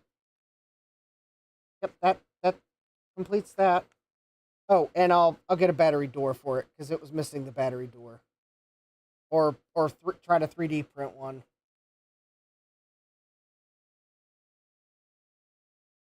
If I get it working on batteries, I may also splurge on a new lens, but then again, I don't think that lens... I mean, yeah, it's scuffed. It's probably fine.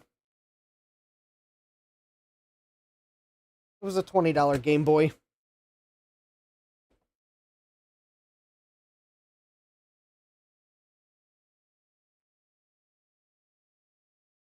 And after all, I got it.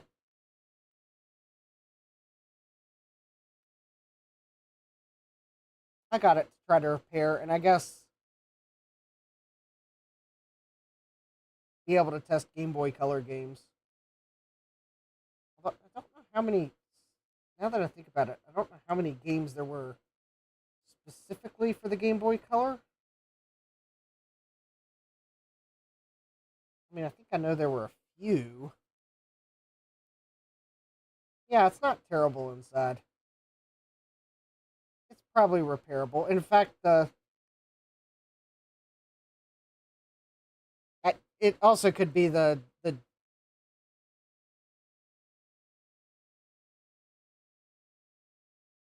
there might be something on the other side of the board or a transistor or something that's gone. Oh, the lens. Oh, the lens. Yeah, the lens isn't terrible. I'll probably leave it. Because a lot of the recreated lenses don't have the word color in all the different colors. Because I think one of the... Oh, yeah, I think the R is in teal. Yeah, that would be a shame to have a lens that didn't have the... Well, I mean, it was a $20 Game Boy Color, so I guess if I... was kind of one of those, I have it on hand. Also, the other thing is, the guy at the thrift shop was looking for someone that, if he had any consoles that needed repaired, like this one, because I had to haggle a little bit. He was thinking of having someone repair it and then sell it. And I talked him down because I was buying all the other game consoles, but truth be told, if I repair one and could actually take it apart, in the process of repairing it, take it apart, see what's in it, so that I could understand what the failure modes might be. Then if someone, especially locally, said, hey, I've got one, would you be able to possibly take a look at it? Then I might realize that, yeah, I can take a look at it. Now, if you mail me a Game Boy Color, I probably won't have time to look at it, as my repair queue is pretty full, but for, yeah, at the moment, my repair queue is pretty full, but with live streaming and everything, but still, if I were to do it, I would want to kind of have an idea what's in it. Just like if I was going to repair a Mac for someone, I would want to have an idea what's in it first. Like, if you asked me to fix a Quadra 840 AV, no. The answer would be no, because I've never worked on one before, and the only person I know that has a Quadra 840 AV has been, it took them, I think, 5 years to repair the first one, so, yeah. There's that small little detail. Alright, I think the Game Boy is actually... Oh, is that a... Oh, it's got Phillips screws in it. Okay. Bruce says, I have an 840 AV. Yeah. Harder Hacker says, let me guess, it was Steve. Yeah, I think Steve took 5 years. I mean, but who's counting at that point? Although, granted, I think Steve might have run across the second one, and it took way less time to fix it. Bruce says, unlike Steve's, mine works. Oh. So, okay, yeah, so... But yeah, it was kind of one of those... If I've not worked on the computer, or at least something that would be equivalent, would probably outright decline the request. Just saying, if I had the repair capability.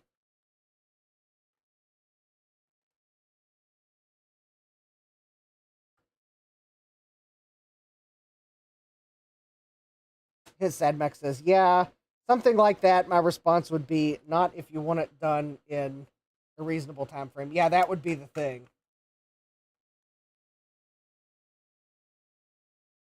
Even if you try to butter me up to say, well, but you can repair it on a live stream, it realistically, if you want it done in a realistic time frame, then it's going to have to be something that I've worked on. Now, is that to say that I would never accept a computer that I'd never worked on before? No. But as to Sadmac's point, the answer is going to be, it's as time allows, and I could have it a while.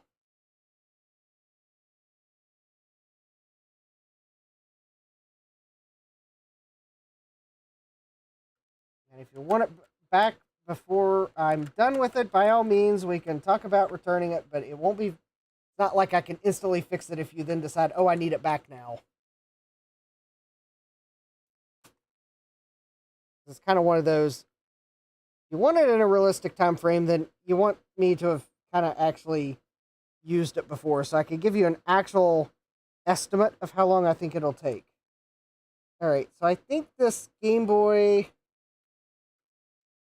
Alright, so there is a ribbon cable that connect the two halves. Oh, there are a number of electrolytic caps. But they really look to be in decent shape, so... Yeah, there's no signs that a battery's leaked in this one, and at the moment, I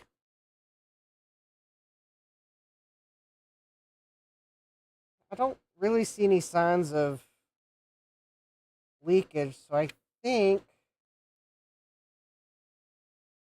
I do need to get some deoxit into the potentiometers, but I think I'm going to order some of the deoxit fader that comes in a dripper can, so I can more precisely get the deoxit into the potentiometers. So I think with that, I'm going to just put this back together, and yeah, I would like to maybe do something about that, because I think someone Gorilla Glued the lens back on, but I suspect I will not get this glue, the excess glue squeeze out off the case without really boogering it up. So maybe someday I might put it in another shell, but the real purpose for getting it was because it would, if I did run across any Game Boy games that needed repaired, even if the repair was replacing a battery on it, then at least I would be able to test that it was working correctly.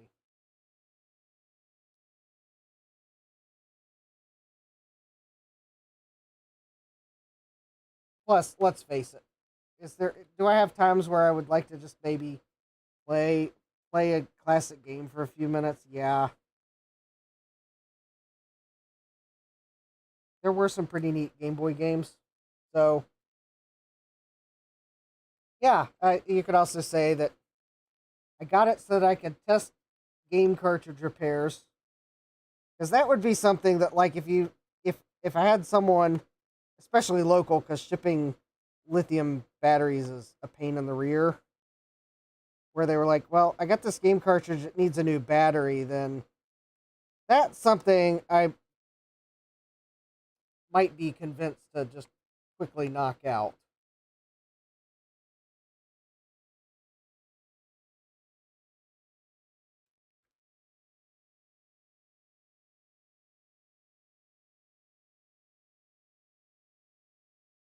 Other repairs, I mean, yeah, I could be convinced to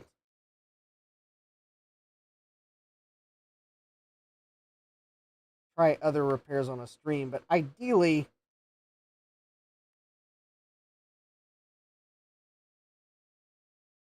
maybe somewhere I'll run into a bunch of cartridges that have issues that need repairs, and like maybe the first couple that I'd be repairing are ones that are not anything that I had to return to someone because they're maybe cast-offs I found somewhere. Even if that somewhere is eBay, the place where I buy the things I later regret. Although there are some games that I see listed for repair on eBay that I'm like, you have got to be crazy. Also, I noticed today while looking for Super Mario World for the Super Nintendo that if you're at a yard sale and you find video games that you think would be great to list on eBay, I believe there are enough copies of Mario Paint for the Super Nintendo that you should probably pass on that. Because it seems like, oh, hi, thank you, Hardware Hacker. Got a $1.99 super sticker, a game over one. Yeah. Thank you. Yep, the stream is about over. Oh, yeah. I guess this is kind of where I'm going to end the stream.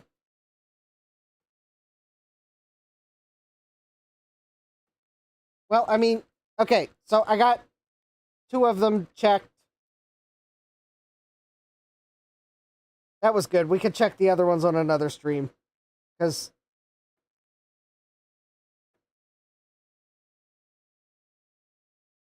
yeah, we'll this was kind of a little bit of a filler so that I could, because oh yeah, okay, while I get this buttoned up, I did mean to give an update on a project. So the 2SI we looked at on Thursday, the one that I received from the eBay seller, that the caps were just falling off the logic board. Okay, so on Dave's stream, all right, so before Dave's stream, I ultrasonically cleaned that board. Oh, Bruce is asking, did you ever get that ADB keyboard where they sent you the wrong one? Yes, I did. I did. I do have the correct one now. So, yes, that seller did. They told me they were going to send it. It took them 2 weeks to actually send it, but they did send the correct keyboard. And they did not ask for the wrong one back. So, yes, I did receive that keyboard. The 2SI that I received last Thursday from the eBay seller in Virginia. So, before Dave's stream, I had ultrasonically cleaned it in regular solution. And then I did dry it like I normally would. Oh, Sad Max says, also my cat Keisha says hi. Well, hi, Keisha. So on Dave's stream, I tried to power the board up with no surface mount caps on it, just to see what it would do, and it wasn't powering it up at all. I mean, I would hit the power button and nothing would happen. After Dave's stream ended, I happened to flip the board over and thought that the solder on the power connector looked awfully crusty. So I reflowed the connector for the power, tried to power it up again, and it powered up. Now, there's no caps, and I didn't have a speaker connected, so there's no way of knowing if it would have chimed. And I actually got a video signal with white lines running through it about, I think, every 32 pixels or so. Yeah, white line of pixels about every 32 pixels or so. So there's some fault there. But I was actually able to get the board to boot with the Snooper emergency disc, which now I know that disc is worthless on probably Macs newer than the Plus. The, maybe the SC. I think it works on the SC, but yeah, 2SI, you get a bus error when it runs the memory test. Although, it's possible that bus error was real, but I don't know. I was able to boot into macOS 7.1, run the full version of Snooper, and it was actually passing the memory test, and the SCSI test, and the ADB test. And yeah, so there's a line through the screen, but it was passing a bunch of tests. Also, it would not run with a ROM. If I tried to use a ROM sim, I got a teal screen. With the onboard ROMs, I had one line of white pixels in black and white mode. It was one line of white pixels about every 32 pixels or so, I estimate, or about the width of the floppy disk icon. It looked like it was probably about pixel 3 or 4 in. So that actually is probably clue as to which data line or address line, probably which data line is having a problem going to the video circuit. If I turn on color mode, then the lines increase in frequency, and it was only one of the 4 colors. So yeah, that definitely is indicative of one of the data lines going to the video circuit is probably dead. I don't know if it means it's something's grounding it, pulling it to ground, or raising it up to 5 volts, or if it just so happens it's floating and being treated as a white pixel. I don't know, but there is definitely a pattern there. So when I place the next order with Console 5, I will order a cap kit for the logic board. I need to get some water, that's why I'm coughing. But anyways, so it's looking like the second 2SI's board is probably the repair candidate, but there's going to be SMT pads I'm going to have to replace. Like, probably half the SMT capacitors I'm going to have to replace. Or for half of the pads for the SMT capacitors, I'm going to have to replace pads because they're gone. But that board is way more working than the other 2SI, which I get like a white screen. I know I saw the Big Bad Biologist stream on Saturday where he had to replace a 68030 because it was dead on the board. I don't know that I got a dead processor because I do see some activity on the bus, but yeah, I don't know what's wrong on it. But anyways, Bruce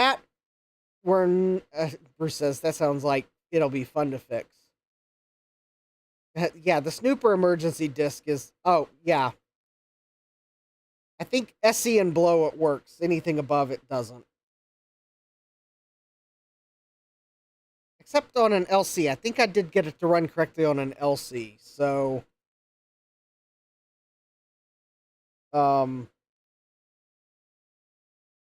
no, maybe I didn't. Maybe I didn't actually run the test on the LC. Maybe I just only booted to it. Anyways, that will be a later project.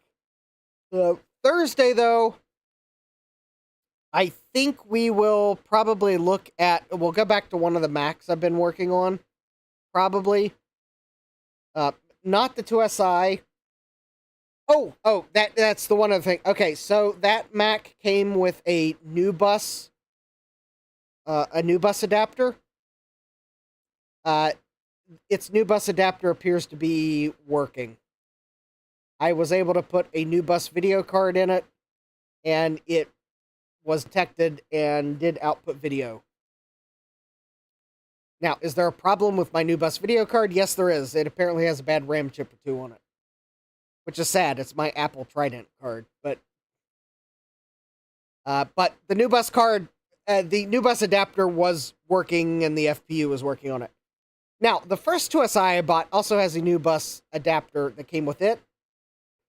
While its FPU is working, the new bus slot does not work on that first adapter. The Snooper full version was able to see a new bus slot, but it did not see the card installed. So I have a feeling the new bus transceivers on that adapter, probably one of the new bus transceivers, either has trace damage under it because it's right below a surface mount capacitor, or the transceiver's dead. Because I think the FPU is not connected to the new bus, so I think if I'm looking at the adapter correctly, I think there's an ASIC that adapts the PDS bus to probably both be able to connect the FPU and to then interface with the new bus transceivers. So I think the FPU is right off the ASIC. Now, this is a guess without seeing schematics. It is possible the FPU is directly off the PDS slot. And then the ASIC may also be related to new bus. But anyways, I think the FPU, the way it's connected on that adapter, can work without new bus working. But obviously, why do you want a new bus adapter if new bus doesn't work? You don't. So, yeah, the first 2SI I bought, it's seeming more and more like it was a pile of sadness. And the second 2SI I bought is looking more and more like it might actually be repairable. Although, there was one bright point, and this is where I'm going to close the stream after this. The first 2SI I bought actually had 17 megs of memory installed. The one on board and 16 megabytes in SIMs, those SIMs actually work. So I do have 16 megabytes to put in whatever 2SI board I actually get working. I think that's where I'm going to draw the line. This is not a computer that I'm going to want to run a lot on. It's compromised, as low-end Mac would put it. So we'll probably stay at 17 megabytes of RAM. But at least something worked in the first 2SI. And I haven't tried the hard drive that was in it, so I may have a working hard drive from it too. But anyways, with that, I think that's probably a good project update for the 2SI. So with that, we looked at the Atari ST. We got that buttoned back up for now, just so at least I can set it on a shelf, and the only thing that's not in it are the two screws that I'll have to install later. And, yep, looked at the thrift pickups, kind of took a peek in a couple Game Boys just to see if I needed to order anything for them. So Thursday, we'll take a look at if I can get it ultrasonically cleaned in citric acid and then in the regular solution. I'd like to go back to the Mac SE and get that buttoned up. So if I can get that done in the next 2 days, then we'll look at it. Otherwise, we'll look at